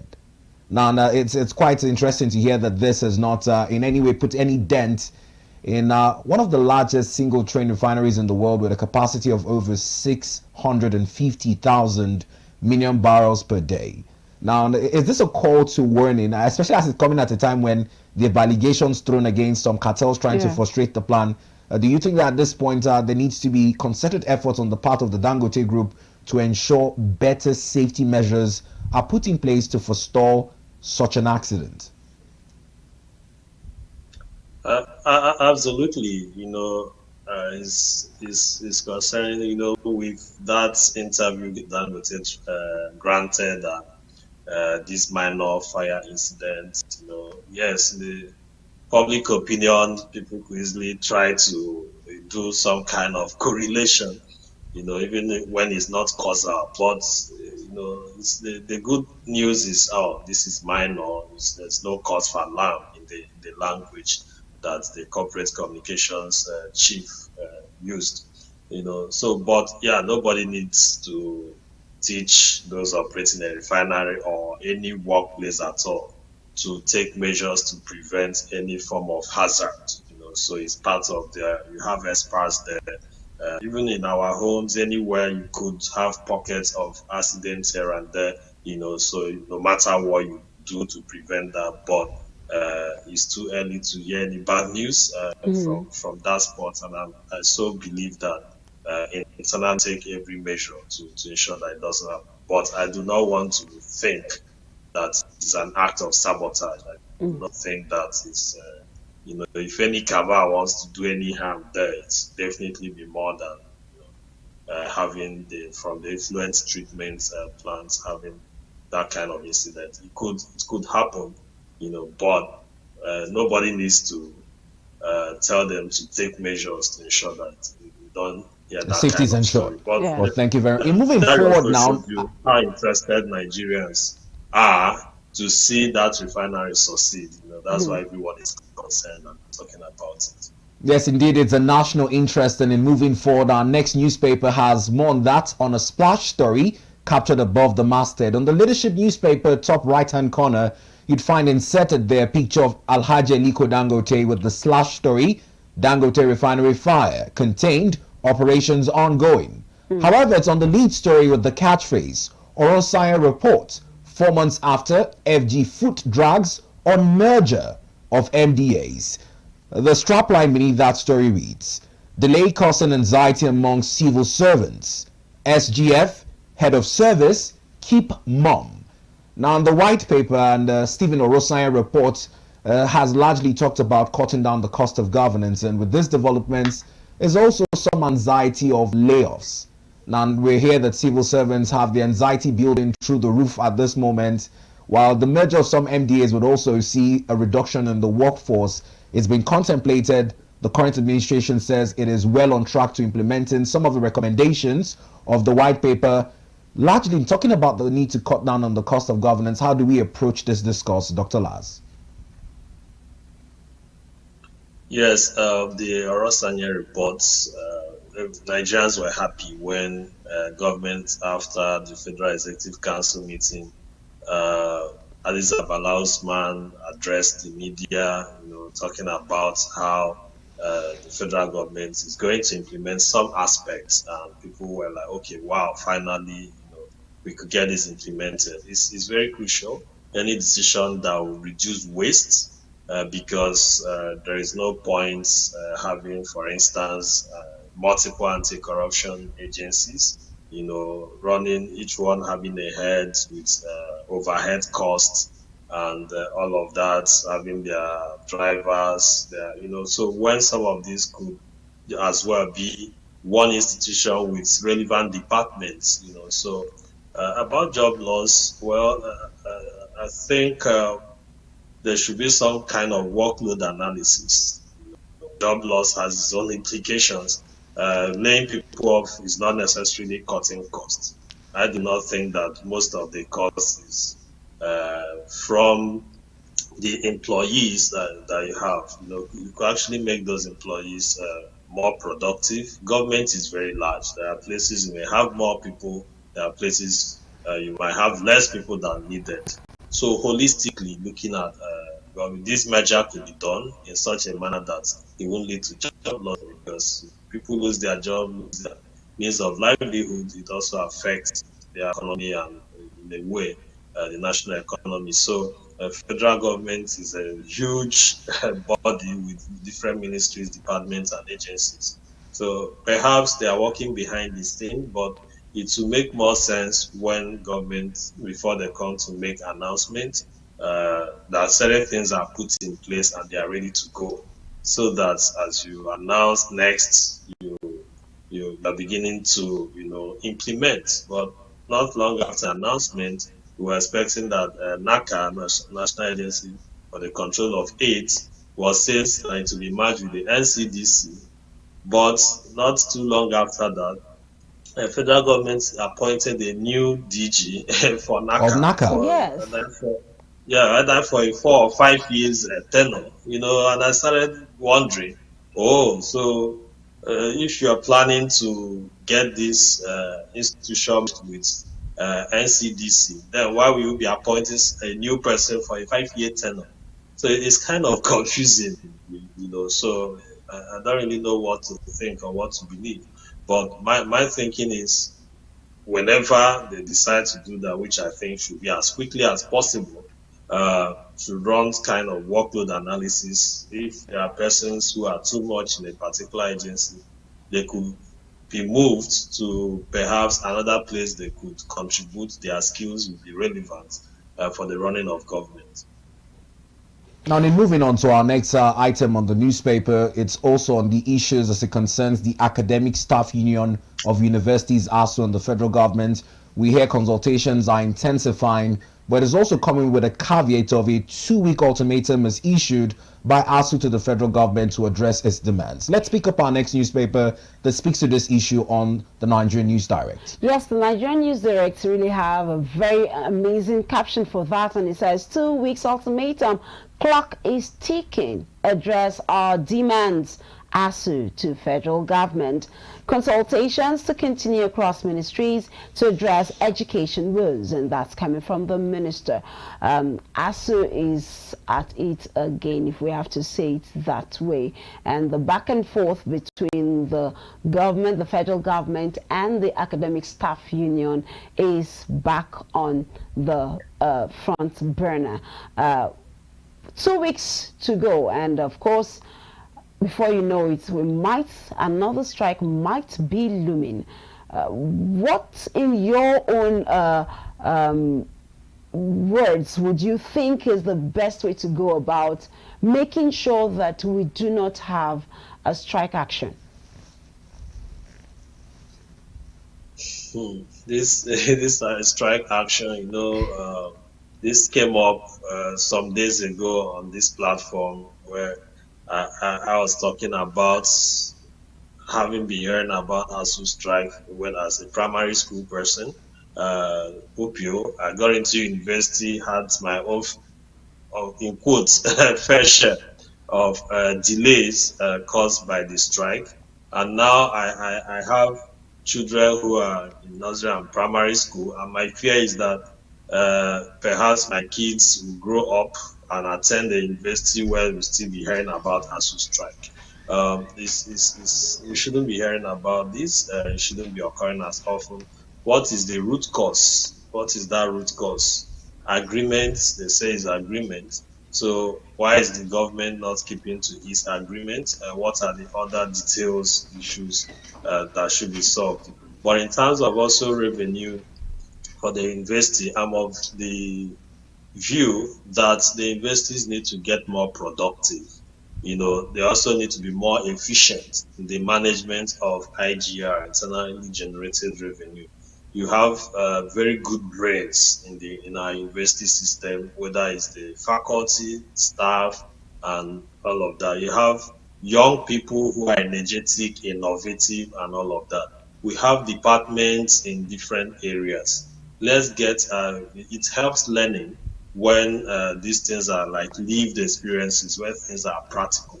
So our universities, our colleges, or our institutions generally, and these things are actually like in our policies. It should begin from secondary schools, the vocational education, the skills thing, that at the university level should get more productive and generate among themselves, so that what if it's the salaries that the government is paying, or if other aspects of cost, it's a kind of subsidy to make sure that Nigerian people are able to afford education. Yes, government will not completely take his hands off, but let's make. I think there's the conversation that on the longer term, why I strongly encourage both parties to resolve the current issue to ensure that there is no further strike. The decision of COVID-19 pandemic, I don't think the schools are yet to recover from that interruption. And there was a strike before and after COVID-19 lockdown, so it's not good enough for the system to begin to experience another strike. They should resolve the immediate issue, but as part of the overall ways of getting more resources, universities should find ways to be productive and generate more from within, and ASU should lead that charge. Now, very objective calls from Dr. Lazude this morning, asking the Academic Staff Union of Universities to also think outside the box while calling on the government to attend to their demands in the short term as it concerns withheld salaries and allowances. Dr. Laz also mentioned some of the losses incurred during COVID-19. We also have another epidemic on the corner. It's the cholera outbreak, which has also brought us to the simple life-saving message of hand washing at critical times. We'll take a short break to embark on a hand washing break, and we'll also have some health tips as it concerns how to stop the spread of cholera. When we return, Dr. Laz will walk us through more analysis on other papers greeting the conversation this morning. Please stay with us. Today, we are talking about cholera, a serious but preventable disease that can cause severe hydration. Here in Nigeria and in many other parts of the world, we can work together to keep ourselves and our communities healthy. What is cholera? Cholera is an infectious disease caused by bacteria spread through contaminated food and water. It can lead to watery diarrhea, vomiting, and severe dehydration, which can be deadly if not treated quickly. How to prevent the contamination of cholera? Thankfully, there are several ways to protect ourselves from cholera. Let's explore some ways. Safe drinking water. Boil your water, use treated water, or get water from a reliable source like a borehole. Improved sanitation. Always use toilets or latrines to prevent contamination of water sources. Hand washing. Wash your hands thoroughly with soap and clean running water after using the toilet and before handling food. Food safety. Cook food completely. Avoid raw or undercooked foods, and be cautious of street vendors unless you are confident about their hygiene practices. Community awareness. Spread the word. Learn about cholera, its symptoms, and the importance of seeking early treatment. Vaccination. In high-risk areas, vaccines can significantly reduce cholera cases. Environmental management. Proper waste disposal and good drainage systems help prevent the spread of cholera bacteria. Remember, preventing cholera requires a team effort. We need collaboration between the government, healthcare providers, community leaders, and even you, the viewer, to effectively prevent cholera and protect public health. By working together, we can create a healthier future for everyone in Nigeria.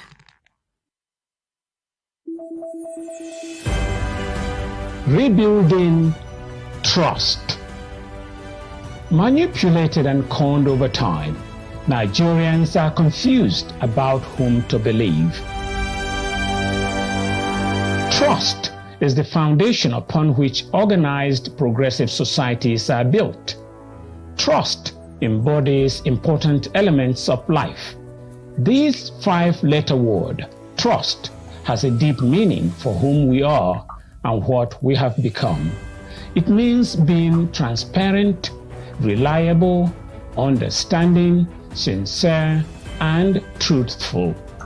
Without any of these elements at play, societies become chaotic and completely disorganized, while anarchy sets in. Lies, half-truth, and deception have created mistrust of the government and by extension impacted the everyday lives of the citizens. Many of the woes being witnessed in Nigeria today have evolved from a lack of or betrayal of trust. We must retrace our steps. We have so many issues to deal with or to grapple with. Issues of economy, employment, poverty, and so forth and so on. And trust shouldn't be one of them. The trust deficit is a huge problem between government and the government, individuals and their communities, politicians and their constituents, the armed forces and the civilian populations, private service providers and consumers, the courts and litigants, traditional rulers and their subjects, and even between religious institutions and their faithful. But how did we get here? And what should we do to rebuild these broken elements? If you go to the market, I have witnessed it, where even the measuring board is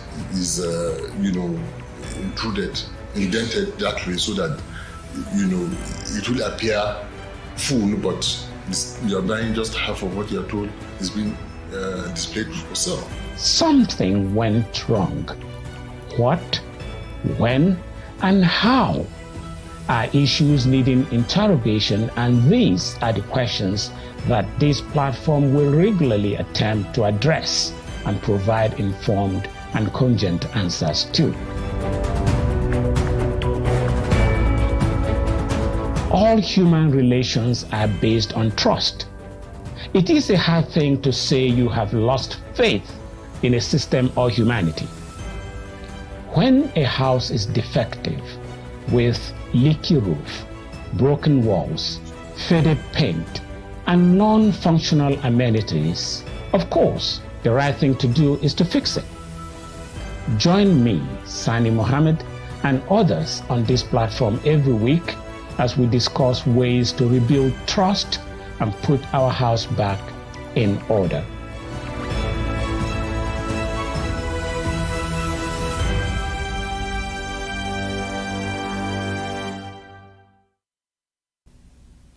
You're welcome back, and thanks for staying with us on Morning Express today. I will still be taking more stories, and I have First Newspaper where the headline says Benue blood bath, 2,600 lives lost in year of terror.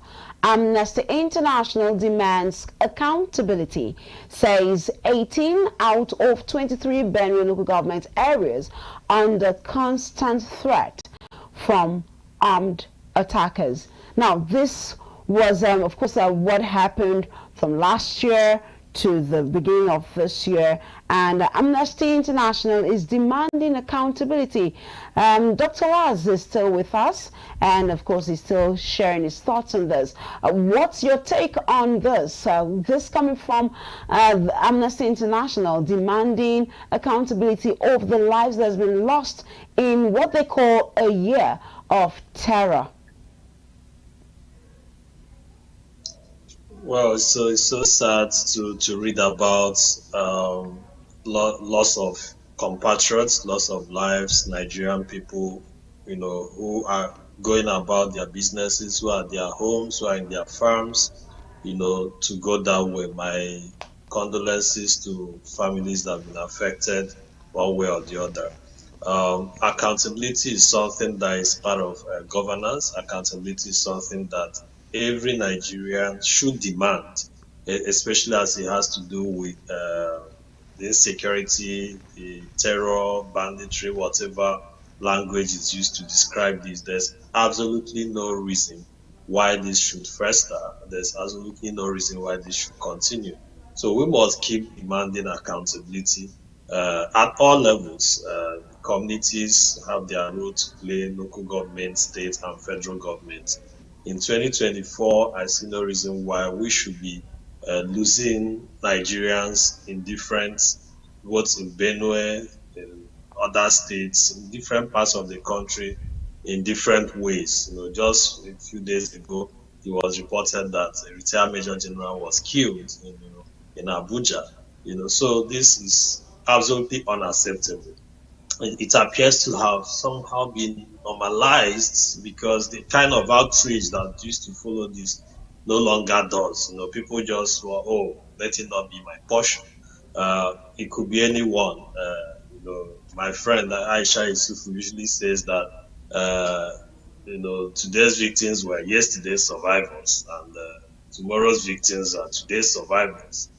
So as long as these things continue, you may never know who could be the next victim. So every measure must be taken using technology to stop this kind of heinous crime against humanity and against the Nigerian people. Now, Dr. Laz, is also about the economic implications of Benue State, which has been christened the food basket of the nation. Now, when you look at the 23 local government there, it says more than 95% of them, that is 18 local governments, have experienced farmer headers clashes.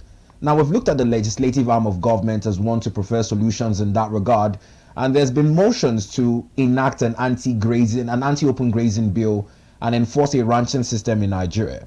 It has suffered from a divided opinion on the matter. Now, Benue State is one that has largely suffered from such clashes between farmers and headers. In moving forward, beyond demanding accountability, do you think that the National Assembly can find a common ground on how to proceed in line with the anti-open grazing law? Absolutely. The question here, number one, is life. What's the value of the human life, the life of a Nigerian? What's the value?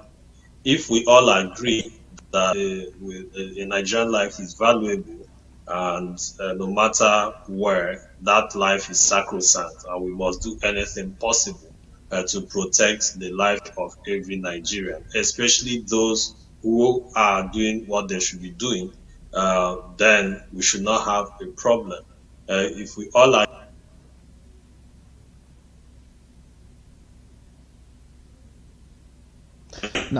his or her seed, and for it to grow, either for the family, either for commercial reason, and also another farmer who is dealing with animals, to grow the person's animal without anybody using his one's farm to undermine the other person's farm. I do not think that is something that is complex. Why this is still a debate in the country is something that is mind-boggling. Because the other day we were debating whether a cow is a citizen or a non-citizen. That was quite ridiculous. So Benue State House of Assembly some years ago made a law. Personally, I do not see reason why we shouldn't have ranches. I do not see reason why we shouldn't have ranches. So let there be ranches. There's also a debate on who should fund it. Should government build ranches? Should the individual business people build ranches? So that's something that perhaps the conversation should be. It shouldn't be whether there should be ranches or no ranches. In 2024, we shouldn't be talking about having animals strolling around the environment and devouring and eating up people's crops that is leading to this conflict. I consider that an act of terror for anybody to go and destroy someone's business and kill the person. It shouldn't be described as clash. Clash as a language is kind of trivializing the enormity of this conflict. Why should anybody have to die for simply, trying to grow crops and make food available? So it's quite crucial, Benue State in particular, and every other part of the country where this happens, for us to align that lives of Nigerians matter, and part of that is food security, and part of that is having an economy that will thrive. Agriculture is one that we should be producing enough to feed ourselves as a country. That will reduce the amount of imports we are having. So if those who own livestock need any form of support to establish these ranches and make available what the experts in this area have given lots of data, how it's done in many other countries, where even the animals will have better quality of food. The livestock, especially cows, will be able to produce more milk, and the quality of meat will also be better. So there's sufficient evidence to support ranching, and I think it should be the way to go, to have these animals in a particular location, and whatever they need to grow and feed should be provided in that location. While farmers should also be safe to farm peacefully, and we have enough to grow our economy. Now, in going forward, so with the accommodate our foreign newspaper review, let's see if we can pick up 3 more papers, then we'll wrap up on the local scene, and it's from the Valley of Life. Now, whilst we talk about the cholera outbreak in Nigeria, it's also on the proactiveness of government, which many are saying might be coming at a time when it should have been done earlier in terms of vaccines. Now, the Vanguard newspaper will be our next focus, as we're told by the Vanguard in its lead story that the federal government is shopping for emergency vaccines.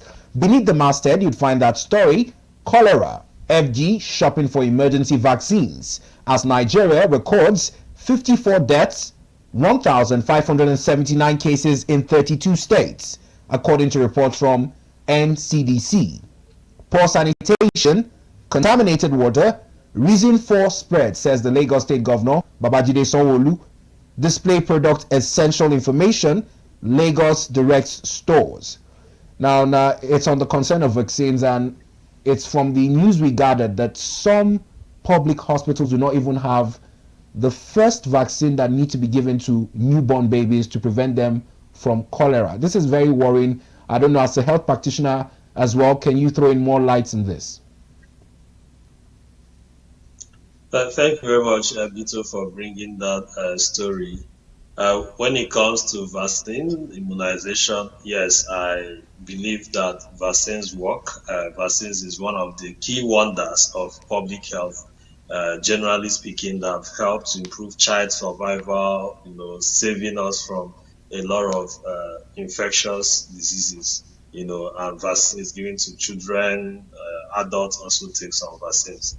But having said that, when it comes to cholera and the current crisis we have, I do not think that cholera vaccine is the way to go. Which vaccine is more important than having proper sanitation and hygiene? Proper sanitation, that's the most potent vaccine. It's affordable. We do not have money. When I say we don't have money as a country, the economy is bad, a lot of things is going south. Simple thing, water, sanitation, hygiene, wash, is the most potent value. And that's where the resources should go to. While efforts are being made, like your station and many other platforms are displaying the messages, for people to do the right thing, why that should keep going on, there should be a longer term plan. Cholera is a disease of underdevelopment. It's a disease of dirtiness. It's a disease of poor hygiene. It's a disease of poor environmental hygiene. It's a disease of bad water. So that's where these resources should go to. The vaccine is safe drinking water for the people. The vaccine is people having good habits to keep the environment clean. The vaccine is waste management, which is local governments have a lot of responsibilities to do in that regard. The vaccine is having clean toilets for pupils in school, having running water and soap that they wash their hands after playing around and all of that. The vaccine is people knowing how to properly prepare their food and store their food and stuff. So those are the most potent vaccine for cholera, not procuring the substance that you start spending so much money to go. It's just with respect, I see that as just trying to make money for some people. Let's invest in the appropriate vaccines and prevent further cholera from happening in our country. All right, I'm still on health realities. Let's see what the Guardian newspaper Heifer says. Out-of-pocket high cost of care hits public hospitals, uninsured patients. And this one says, under that, I see the saying, hospitals insist on deposit payment before care. Patients, caregivers stranded over 1,150% hike in cost. Patients explore cheaper, unsafe alternatives, herbal connections. Over 90% of Nigerians still have no health insurance. That is where we stand. While we are grappling with food inflation and high cost of food prices in the country, we have an overwhelming increase in prices of medications. And we're not throwing away the fact that hospitals seem to be more business-minded than doing what they've been called to do. Which way do we go? Thank you very much. And yes, let me take it from your last statement about hospitals seem not to be more business-minded than doing what they're supposed to do. I do not think the hospitals are to blame. You know, when prices of everything is going up, it's not the fault of the hospitals that prices of medications and services are going up, because all these things are interconnected in the same economy. So the public hospitals are highly subsidized by government. Private hospitals are business, you know. So whether it's for profit or not for profit, there are some of them that is for profit, but whichever way is business. For it to be sustainable in a private hospital setting, it must generate money to pay its workers, to maintain the place, and to keep running. You know, so the main causes of this. Generally in the economy, inflation is high, so it makes common sense that prices of medications, tests, reagents, everything, including, you know, hospitals are struggling to keep their health workforce. You know, if you are a health facility, almost every now and then, people are leaving to other parts of the world where they feel the work environment is better or the resources are better. But another reason people are also leaving is partly the insecurity in the country. You know, there are those who is their major reason for leaving, not even because of the pay and all of that. They just feel that they are not safe enough. You know that many health workers have been kidnapped and their colleagues had to contribute money to get them released. So when such happens, some will be like, oh, I might be the next, so let me leave this country. Now let's look at health insurance in Nigeria at the moment. We see that even the health insurance doesn't cover so much, especially for those that have to deal with terminal illnesses. Cost of getting their medications is way so high, and our health insurance policies, the HMOs, doesn't seem to cover some of this. What do you think can be done to help people in this category? The health insurance policy in 2022, we had the National Health Insurance Authority Act, which in my view is a much better policy than the Decree 35 of 1999 brought the NHIS into place. So this new policy have addressed some gaps. You know, of course, there is no perfect policy, but this has substantially addressed the gaps and also recognized the state health insurance agencies that have been set up with clear responsibilities at every cadre. Yes, how do we get more? The principle of insurance is a pooling. You know, you pool funds together. If, for instance, like in ADBN TV, you have 200 staff, so everybody will not be ill at the same time. And you now say, okay, let every staff contribute 10,000. And that whether it's deducted from their salary or whether the company contributes on their behalf. So by 200, you have either 2 million or 20 million or thereabout. So if you have that, then you use those resources to support and pay for those who might get ill at any particular time. If you have 500 people contributing the same amount, the possibility that it will cover, higher cost of health condition is higher.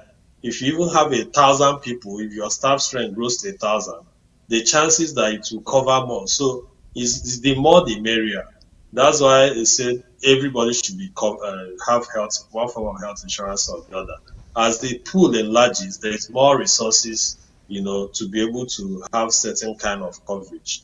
And we should also know that everybody might not have the same package. There are different packages depending on different factors that the HMO may cause. Even within the same organization, if you are the chief executive, you may enjoy a higher package than perhaps a cleaner within the same office. So this is about availability of financing. We need to get more people into the health insurance. Everybody, every Nigerian, anybody who is working should make inquiries. In FCT, for instance, there's the FCT health insurance scheme. In many states, if you pay like 12,000 a year or some are 15,000, some are maybe up to 20 per person, it provides certain kind of packages. It may not treat heart failure, it may not treat cancer or kidney disease, but there are health conditions that account for over 80% of the disease burden that we have in the country. So most of these are infectious diseases, most of these are maternal and child health issues, delivery, even cesarean section. These are largely covered.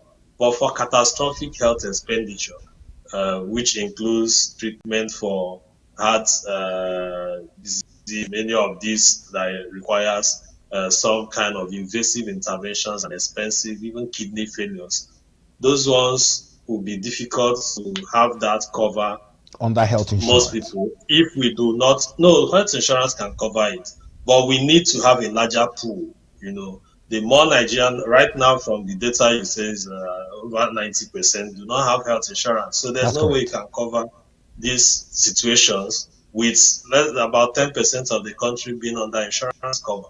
So when we get to universal health coverage, is like 70% and above. So when we get up to that, which I think we should get to very urgently as part of the overall conversation for well-being of Nigerian workers and Nigerian people, all category of persons, market women should, through their organization, cooperative societies, everybody should go and buy health insurance. People will be saying, God is my insurance, God is my insurance. But the same God gave the knowledge to design find medical care and medication. Medication. When they want to travel, they'll go and enter vehicle and pay money. They will not pray to God to leave them from from Abuja to Lagos, to disappear in Abuja and appear in Lagos. But when it comes to health, we want to leave everything for God. So that's not his own part. Let's do our own part. Pay insurance. You might be insured for 5 years, and you might not be ill for 5 years, which is good. If it's not used, you shouldn't pray to be ill. If it's not used for you, the money will be used for those who get ill. But should anytime you get used, part of helping your neighbor, caring about humanity, caring about the rest of us. In countries where we rush to, for instance, the UK that runs the NHS, health insurance is a major topic. In anything that happens to it is a major election issue. They will be having their election in a few days' time, probably this coming week. So it's a major issue for in their own system. We need to get to that point where in the election period, Nigerians should be asking, how about our health? How do we pay for this? Let me just ask and chip in. That will cover many of these things. I'd like to find that as well, because the conversation is also looking to accommodate herbal medicine, which are alternatives and most persons say are cheaper. But I've seen some of the campaigns and pioneer messages you've spearheaded under the Make Our Hospital Work Again campaign. How do we have these conversations for the inclusion of herbal and traditional medicine in a time when the cost of affording medical care has skyrocketed by 150%? Yes, it's a good conversation to have. Herbal medicine, alternative medicine, they all have their roles to play. But it's not every condition that you possibly have a solution to take care of it. In part of healthcare, apart from the herbal, if you need surgery, you will not use herbal medicine to do the surgical operation. if you need to do MRI of the brain, CT scan, and some investigations, you may also not use herbal. So herbal medicine, yes, is good. For those who are experts in that area who know how to use it, not those who bring one concussion and list 200 things that he's doing. That's not the kind of herbal we're talking about. There's a department in the Federal Ministry of Health for traditional medicine, alternative medicine. And there are people who are licensed, who know the right dosage, the right quantity, the right thing to do, and they are providing that care and it's working. But that sector needs to be better regulated, because we have Tom, Dick, and Harry standing at Market Square and motor parks, making some, even in public buses, selling all kinds of substances that is even causing organ damage and worsening our health situation for adults. Yes, that should be part of the overall conversation. Bring them in, and also it should be part of the package when it comes to treatment. But and lastly, just before we switch over to the foreign sins, we did make mention earlier in our discussion the appointment of a new DG for NACA. This morning, statistics has captured on an infographics in terms of the amount of new HIV infections recorded in the year 2023, standing at 75,000 persons living with the virus, has been very alarming. This revelation was made at the National HIV Prevention Technical Working Group meeting held recently, and it's on what can be done in this regard. I think maybe this might be some of the reasons, just to speculate, why we have a new DG of NACA. But with these statistics, what does it do to our drive to reduce HIV/AIDS transmission in Nigeria? Yes, when it comes to HIV control, I think it's one area that we did remarkably well over the past 2 decades. Because I know how the situation, as an undergraduate in the University of Ibadan, I formed what I would call the Happy Club, HIV/AIDS Prevention Promotion Youth Club, and we were doing HIV advocacy. So we've made tremendous progress. But in the past few years, it appears that because it's no longer seen as, it's so alarming, it appears investments, interests have lost, messaging, taking precautions, and some of these measures, we hardly hear about messages again, talking about HIV prevention, since donor partners stopped funding campaigns and messages in the media. We've not really quite taken it more seriously. We need to know that more people are being born, more people are growing to become adolescents. So sexuality education is important, comprehensive sexuality education that will have age appropriate and culturally sensitive information to young people, adolescents, to influence behavior, to influence their general behavior. So that's really crucial. Education is one of those ways. And there have to be more investment, in creating awareness generally. The thing now about HIV is not a death sentence. It's a condition that one has it. You can be on medication for life, and also live a very normal life. But it's better to avoid it, because being on that medication is also not very easy, just like many other conditions: hypertension, diabetes, asthma, and all of that. Conditions that are chronic, that people take measures when they have it. But it's better if you can prevent, like HIV, because hypertension, no matter what you do most times, many of them may not really prevent in most cases, but HIV is absolutely preventable, and there are a lot of things we could do, and we should do that and do more messaging. Well, we must thank you, Dr. Laz Ude Eze, for taking our time to walk through the newspapers with us this morning. We appreciate your robust angle of conversations, from your angle as a public health physician, and of course as a patriot from the angle of public affairs analysis. We're wishing you the best of the rest of today. Yeah, thank you very much, Dr. Laz. Thank you very much for having me, and thanks to viewers for watching. All right, let's get to the international paper review segment very quickly. We have some stories, and we'll be starting off with Washington Post, where one of the front page stories is captioned, "Court permits White House to contact social media firms."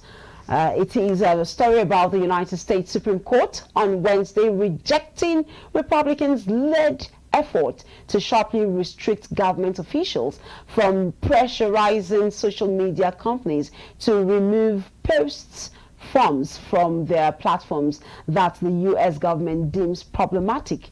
The court stated that the challengers did not have legal standing to bring the case to court.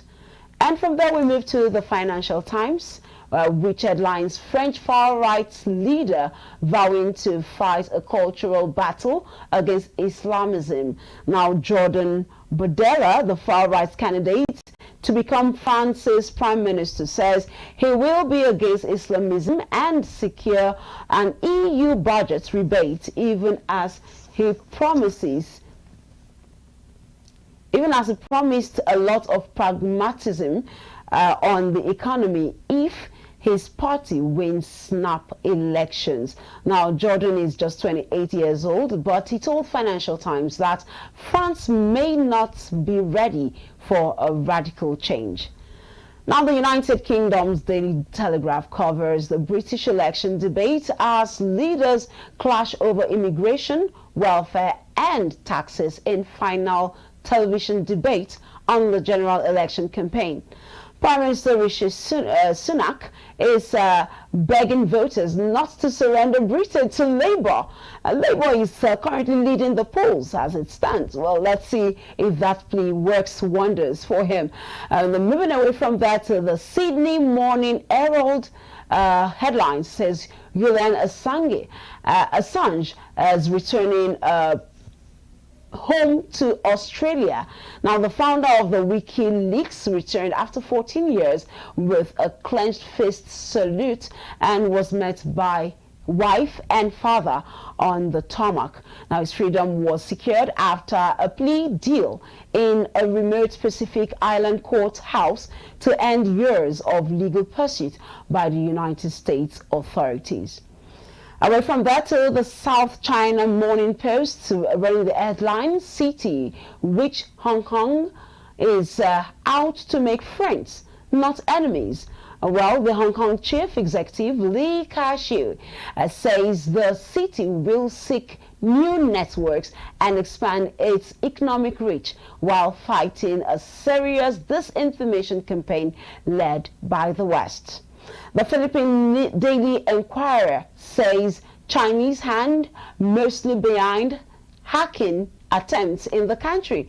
The paper says that the Department of Information and Communications Technology has confirmed that an average of 2,900 attacks on government websites has been foiled each year, which are believed to be state-sponsored. I will not be leaving the scene without the Jerusalem Post, which says Defense Minister Gallant and Prime Minister Benjamin Netanyahu they've exchanged barbs over U.S. ties and arms deliveries. Now, both men are claiming to have solved the crisis surrounding the slow walking of arms from the Israel Defense Force that Israel had purchased from the United States. Well, thank you, Peace, for taking us through the foreign media reporters captured on dailies from outside the shores of Nigeria, particularly speaking to the British Prime Minister Rishi Sunak, and with pleas in terms of what the court jurisdiction can do on matters in the US as well. We do note that we have an expansive show as it concerns current affairs on the global scheme. It's called Global Digest, and Amma Marcus will be here at 11 a.m. to walk us through some of the in-depth analysis to those stories greeting this newspaper review. Well, we'll take a short break, and when we return, we'll highlight a special report in commemoration of yesterday's International Day Against Drug Traffic and Illicit Substances. Do well to stay with us. 1 hour of your daily dose of news from around the world. Whether it's a diplomatic breakthrough, a humanitarian crisis, or a scientific discovery, Global Digest gives you a deeper understanding of the world around you.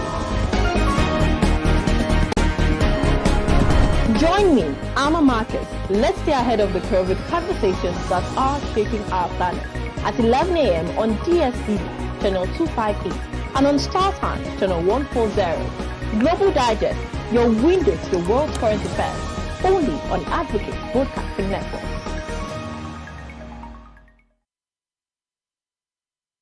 In a world of overwhelming voices where everyone has different opinion on different issues, it is important that we bring the core issue to the fore.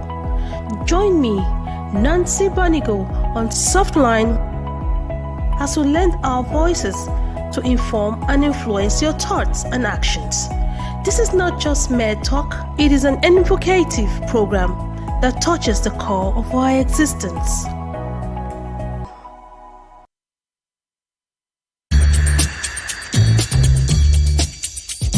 No matter wetin I see, enough fit make mouth heavy to talk am.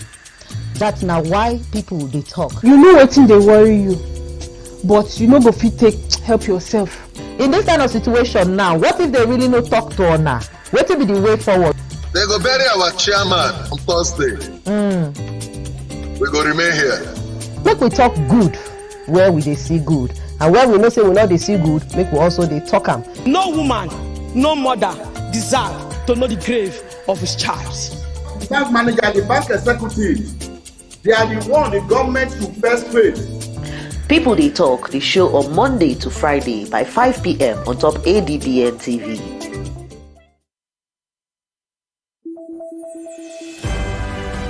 Rebuilding trust. Manipulated and conned over time, Nigerians are confused about whom to believe. Trust is the foundation upon which organized progressive societies are built. Trust embodies important elements of life. This 5-letter word, trust, has a deep meaning for whom we are and what we have become. It means being transparent, reliable, understanding, sincere, and truthful. Without any of these elements at play, societies become chaotic and completely disorganized, while anarchy sets in. Lies, half-truth, and deception have created mistrust of the government and, by extension, impacted the everyday lives of the citizens.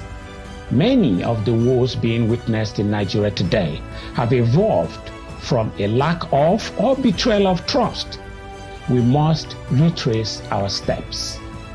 We have so many issues to deal with or to grapple with. Issues of economy, employment, poverty, and so forth and so on. And trust shouldn't be one of them. The trust deficit is a huge problem between government and the government, individuals and their communities, politicians and their constituents, the armed forces and the civilian populations, private service providers and consumers, the courts and litigants, traditional rulers and their subjects, and even between religious institutions and their faithful. But how did we get here? And what should we do to rebuild these broken elements? If you go to the market, I have witnessed it, where even the measuring board is indented that way so that it will appear full, but you are buying just half of what you are told is being displayed for sale. Something went wrong. What, when, and how are issues needing interrogation, and these are the questions that this platform will regularly attempt to address and provide informed and cogent answers to. All human relations are based on trust. It is a hard thing to say you have lost faith in a system or humanity. When a house is defective, with leaky roof, broken walls, faded paint, and non-functional amenities, of course, the right thing to do is to fix it. Join me, Sani Mohammed, and others on this platform every week as we discuss ways to rebuild trust and put our house back in order.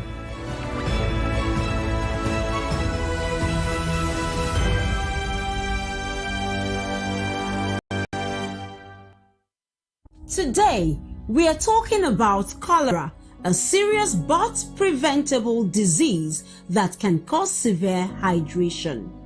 Here in Nigeria and in many other parts of the world, we can work together to keep ourselves and our communities healthy. What is cholera? Cholera is an infectious disease caused by bacteria spread through contaminated food and water. It can lead to watery diarrhea, vomiting, and severe dehydration, which can be deadly if not treated quickly. How to prevent the contamination of cholera?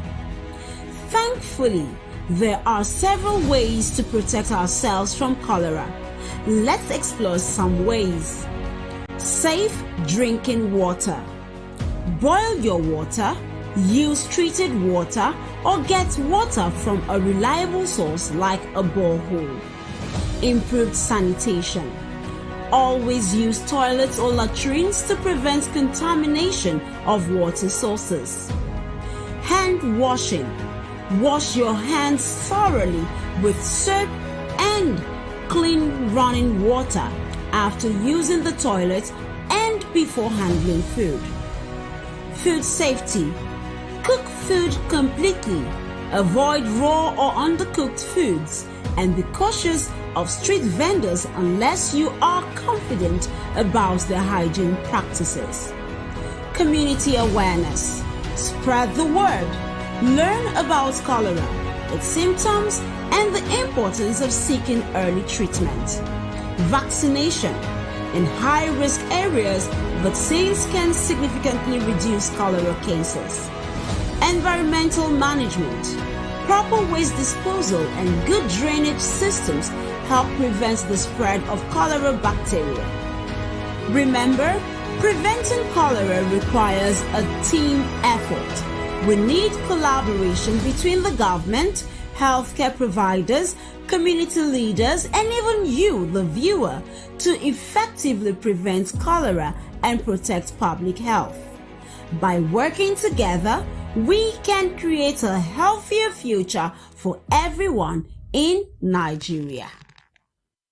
Hello and thank you for joining us. For Thursday, we expect some respite in the morning from the series of rainfall activities, particularly over the northern region, except for some parts of Adamawa, Taraba, and Kaduna State, where we expect isolated thunderstorms. This should also affect parts of Nasarawa Plateau, the Federal Capital Territory, some parts of Kogi, Benue, down to the southeastern parts of Abia, Anambra, Enugu, Edo, Delta. However, to the coastal region, moderate rains are expected during the morning hours, intermittently into the afternoon and evening hours across most cities within the coastline of the country. There are still chances of isolated thunderstorms to the inland cities of the south, the central states as well, with wider coverage of these thunderstorms across the north in the late afternoon into evening period. And that's our bit from here. Please stay tuned for more updates. My name is Joyce Ogunleye, and I'll see you again.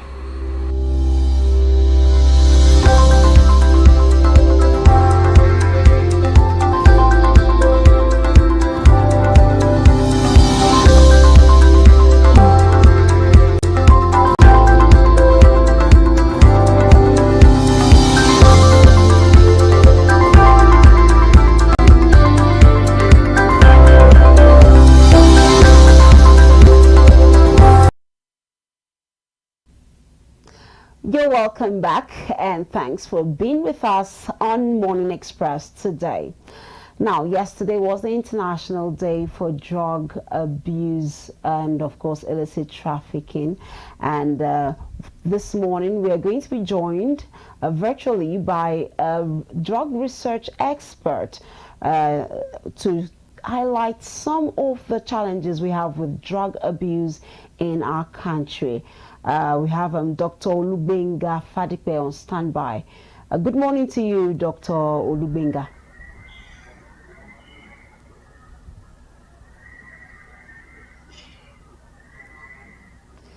All right, while we were waiting to join him, of course, yesterday, like I said, was International Day, and the theme for the year celebration was the difference is clear. The evidence is clear. The evidence is clear, I beg your pardon. Prevention, you know. Invest in prevention. That was the theme, you know. And like that theme says, the evidence is indeed clear, you know, as to the number of youth we have, you know, at the moment that is grappling with drug abuse. Now, the question that comes to mind is when we talk about drug abuse, are we just stopping with the drugs we know, the illicit drugs, that we know, the psychoactive drugs, or are we moving away from that to a more enlarged space to other drugs that has been abused over time? Take, for instance, over-the-counter drugs. You see someone, for instance, take more than required dose of paracetamol, for instance. You know, these are issues that needs to be looked at. What are we doing when it comes to preventing, you know, the spread of drug abuse in our I must country? agree with you. The challenge of drug abuse is a global problem, one that is multifaceted. And for multifaceted problems, you need multifaceted approaches. Now, this year, the choice of theme, just like you rightly highlighted, is also apt. The evidence is clear. Invest in prevention. The hashtag invest in prevention is also one that would also advise our viewers at home to join online on social media. The hashtag invest in prevention. And whilst we talk about drug and illicit substance abuse, a lot of persons have also looked at prominent persons in society, particularly those in the entertainment industry, some of whom glorify the abuse of substance, smoking, the use of cannabis, Indian hemp, and it's on the global debate of states in the US that have also legalized the use of marijuana owing to its medicinal purposes. Whilst there are conversations in Nigeria about the marijuana market and how large it can be, and if there can be a way to regulate it, is the challenges of the adverse effects of abusing drugs. Now, the agency saddled in Nigeria with the mandates to curb illicit drug abuse and trafficking is the NDLEA, and quite commendably, under the leadership of retired General Buba Marwa, it's been about the concerted efforts in stemming this in the tide, whilst an intersectoral approach also happened on the role of customs service in ensuring that our air, maritime, and land border spaces are well secured to curb the inflow of drugs. It is also on the role of caregivers and parents to be able to educate their wards and children on the dangers of such drug abuse. Which is very, very important, because when we look at the effects of drug abuse in our country, it is very, very enormous. We cannot talk about the high rates of crime and criminality, vices, cultism, you know, without talking about the effect, the impact of drug abuse. Take, for instance, the person who goes out, the armed robber on the road. When you go for some of the parade of this suspect, you find out that they are so timid, and then you begin to wonder, how did this innocent person end up doing such heinous crime? This definitely is just because of the influence of drug. So it's very important that there is a concerted effort, you know, by parents, institutions, both the religious institutions, the traditional institutions, the educational institutions, as well as the media, just like we're doing this morning, to begin a call for, you know, a stop in the spread of drug abuse. Like you said, in the United States, it could have been, marijuana could have been allowed for medical purposes, but Nigeria has been on that fight. It's been a two-side fight, you know, as to should we let marijuana take its course as a medical drug, or should we take it off? Well, the NDLEA is saying no, we should take it off because we are seeing the effects. In fact, with it being illegal, we're seeing effects already. Now, not to talk of when it becomes legal. And now, the world drug problem is one that has been asked to have been placed on the premise of being evidence-based. Evidence-based in the sense that the principle of science, the principle of solidarity and compassion need to be taken into cognizance when the issues in fighting and combating drug is discussed. Now, whilst drugs, hence the name drugs, is a substance that, if used under prescription, has largely positive benefits, there are still dangers that whatever drug it is, in terms of that substance, if abused, becomes a problem. Now, drug is a broad class. It classifies those sold over the counter medicinally. It also classifies the substances which form the key components as ingredients of a larger drug type. So take, for instance, even cough syrup. Certain brands that have been abused in the likes of codeine become issues that need curbing and regulation, because if not regulated, can become dangerous to society. So drug in itself, not to be misconstrued, is not a bad issue. Is the excesses of abuse out of prescription that becomes the challenge. Now, how those drugs are also acquired is why the conversation on trafficking comes in. So when you have illicit trafficking, illicit meaning it's illegal, hence the need for ill. So these are some of the challenges with debating on the topic. We look to commemorate the World International Day Against Drug Abuse and Illicit Trafficking. That's why we talked about the need for synergy, intersectoral synergy, between those who are given the mandates to man our borders, either at the land, maritime, or airspace. We'll also be revisiting some reference clips that are coming in on the show this morning. You would recall over the course of the Week in View, we highlighted quite of the activities that marked the NDLEA's success in foiling the transport of over 340.8 kilograms of cannabis sativa concealed in a fake security van that was toted with a siren across the FCT. They did give us more details that truck emanated from Edo State, where the larger drug cabal had a shrine guided by a giant snake.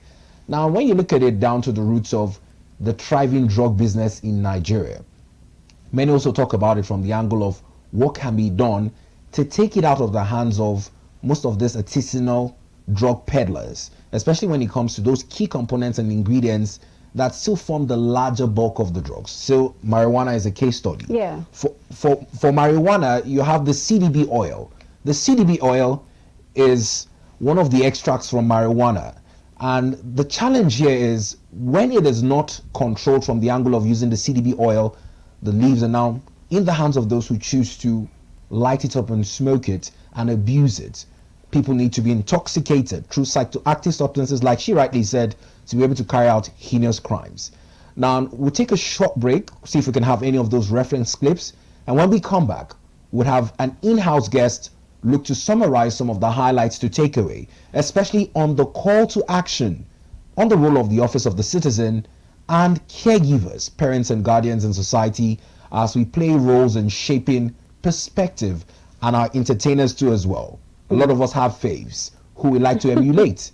Most of them are in the habit of abusing drugs, and the health complications to take into cognizance is another high point of the discussion.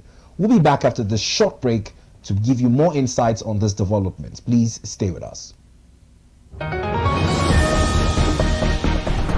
hour of your daily dose of news from around the world. Whether it's a diplomatic breakthrough, a humanitarian crisis, or a scientific discovery, Global Digest gives you a deeper understanding of the world around you.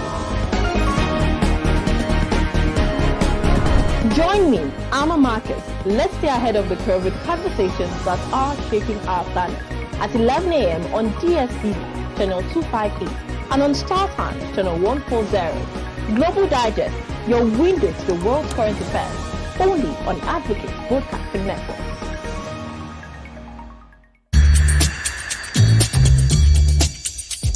No matter wetin I see, enough fit make mouth heavy to talk am.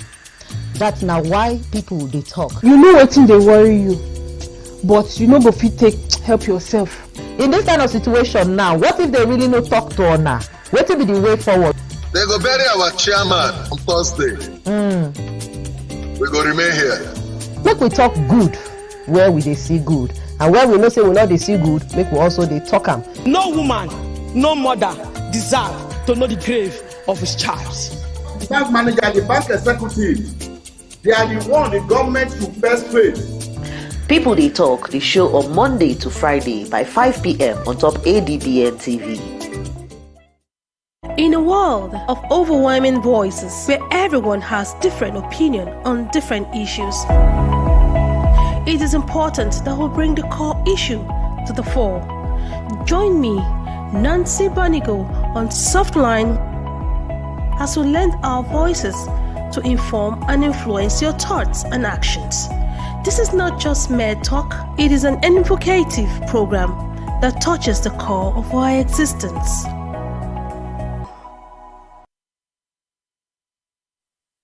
Well, thanks for staying with us on Morning Express this morning. Remember that you can watch the episode on our YouTube channel. Of course, it's also streaming live and on our webpage from any part of the world on www.adbntv.com. Should you choose to leave your living room, we're also available on the go. Simply visit your Google or Apple Play Store to download the Avo TV app, and you can watch us on your mobile, portable handheld devices. Now, joining us to expand the conversation in commemoration of the illicit Trafficking Day and Drug Abuse Day is our esteemed guest, who please will do the honors of introducing. Yes, we have the Executive Director of Inspiring Africa right here with Inspiring Youth Africa.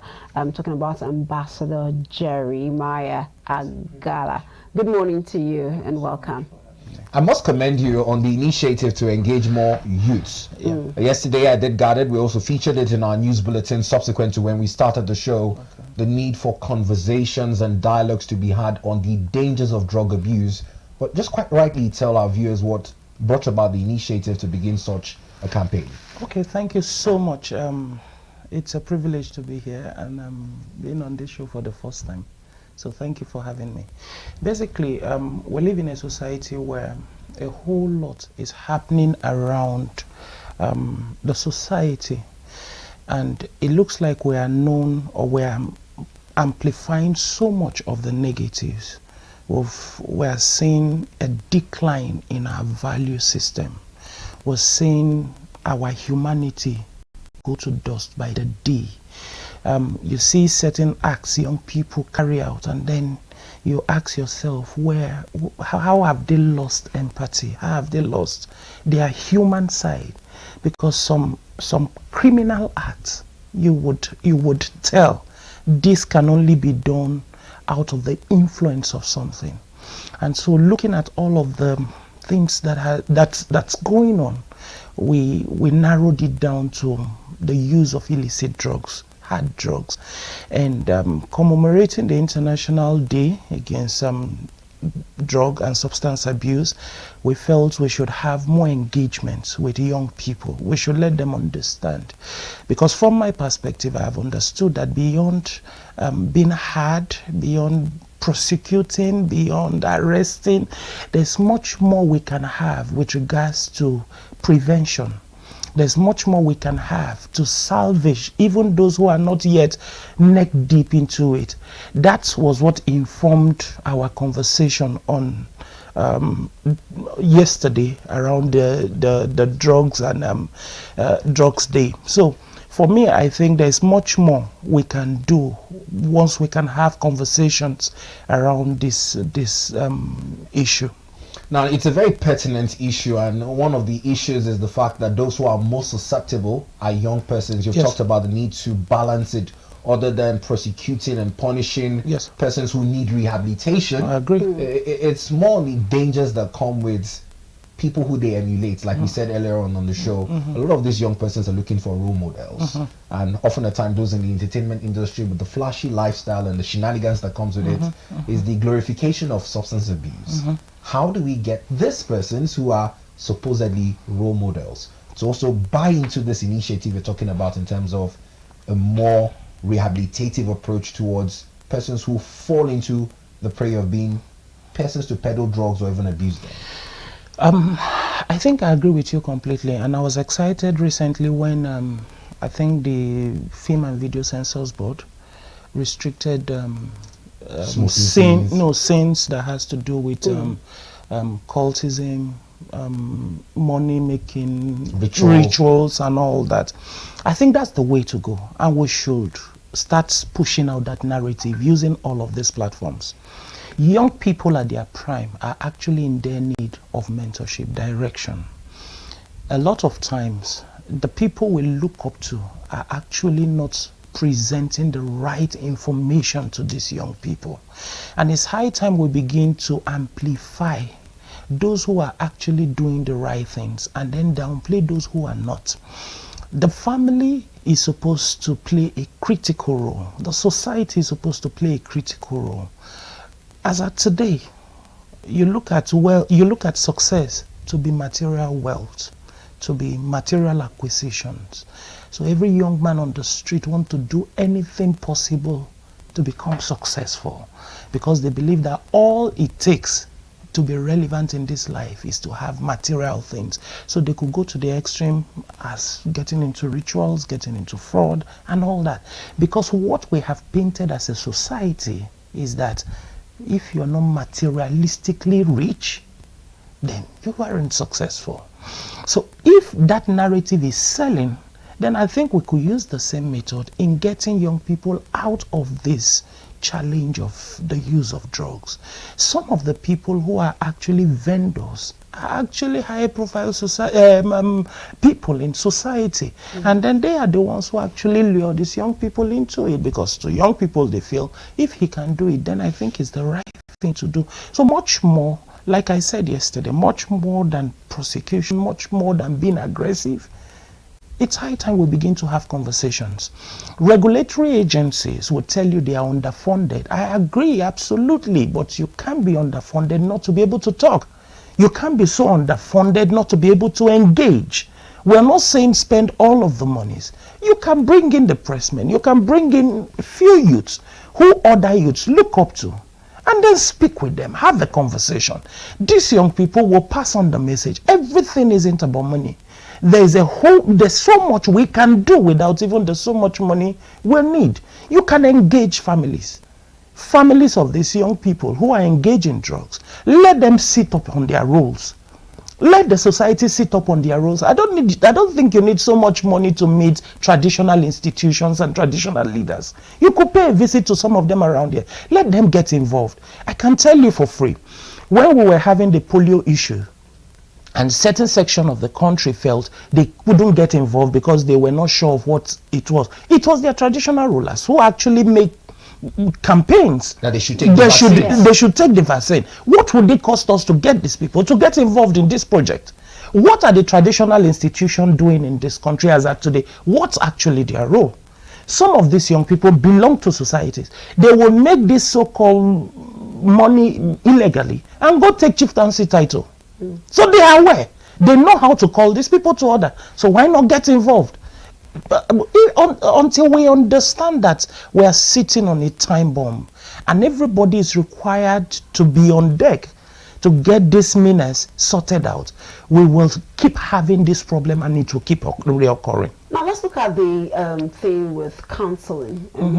It's quite unfortunate that some youth, some citizens have been involved in drug abuse, without even knowing. I know that the NDLEA has a program known as War Against Drug Abuse, WADA, and under that program they're creating counseling centers. The question now is, how do we begin to move drug abuse patients, victims, into seeking counseling? Because we've known a narrative where if you're caught with drugs, you're persecuted.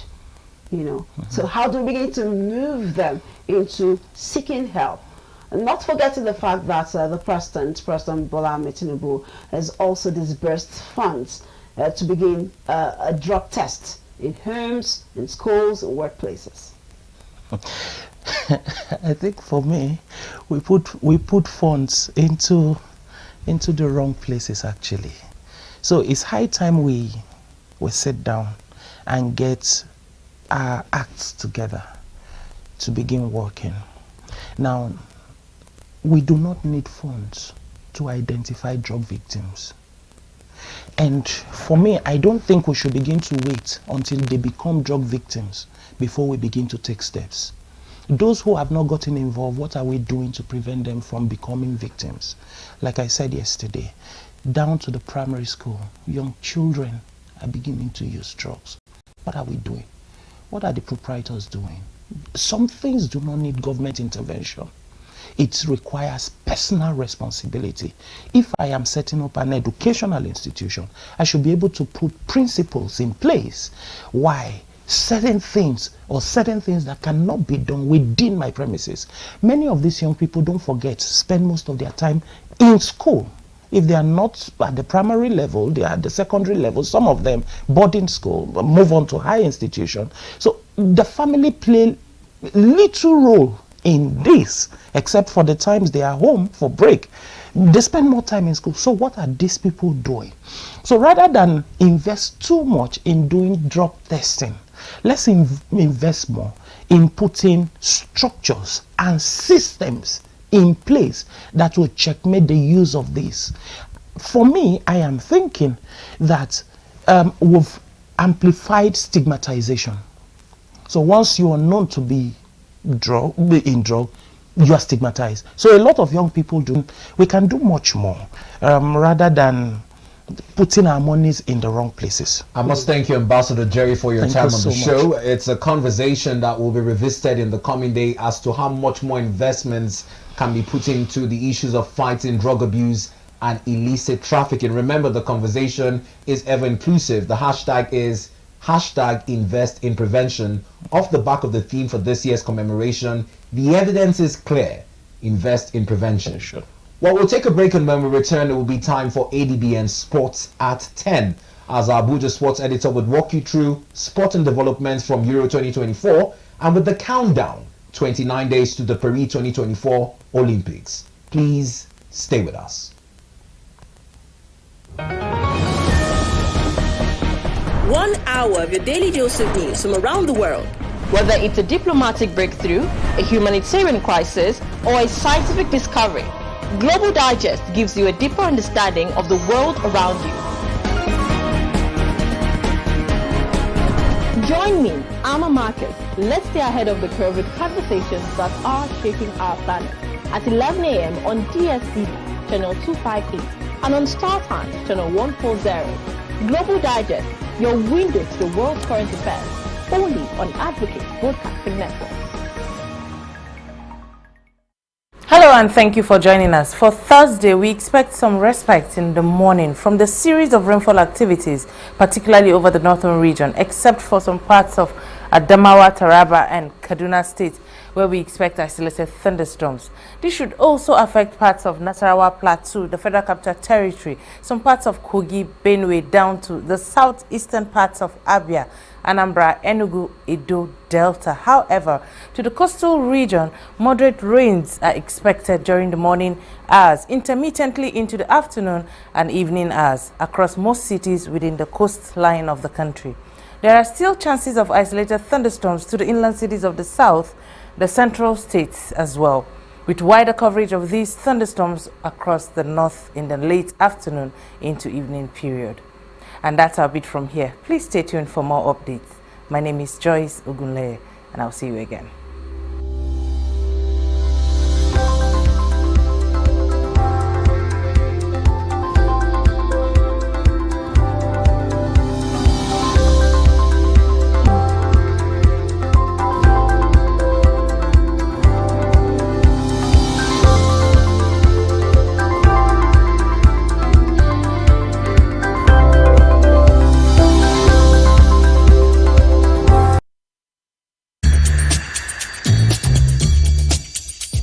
No matter wetin I see, enough fit make mouth heavy to talk am.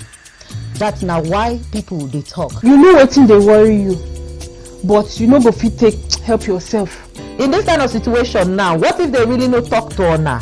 Wetin be the way forward? They go bury our chairman on Thursday. We go remain here. Make we talk good where we dey see good. And when we know say we know they see good, make we also they talk am. No woman, no mother deserve to know the grave of his child.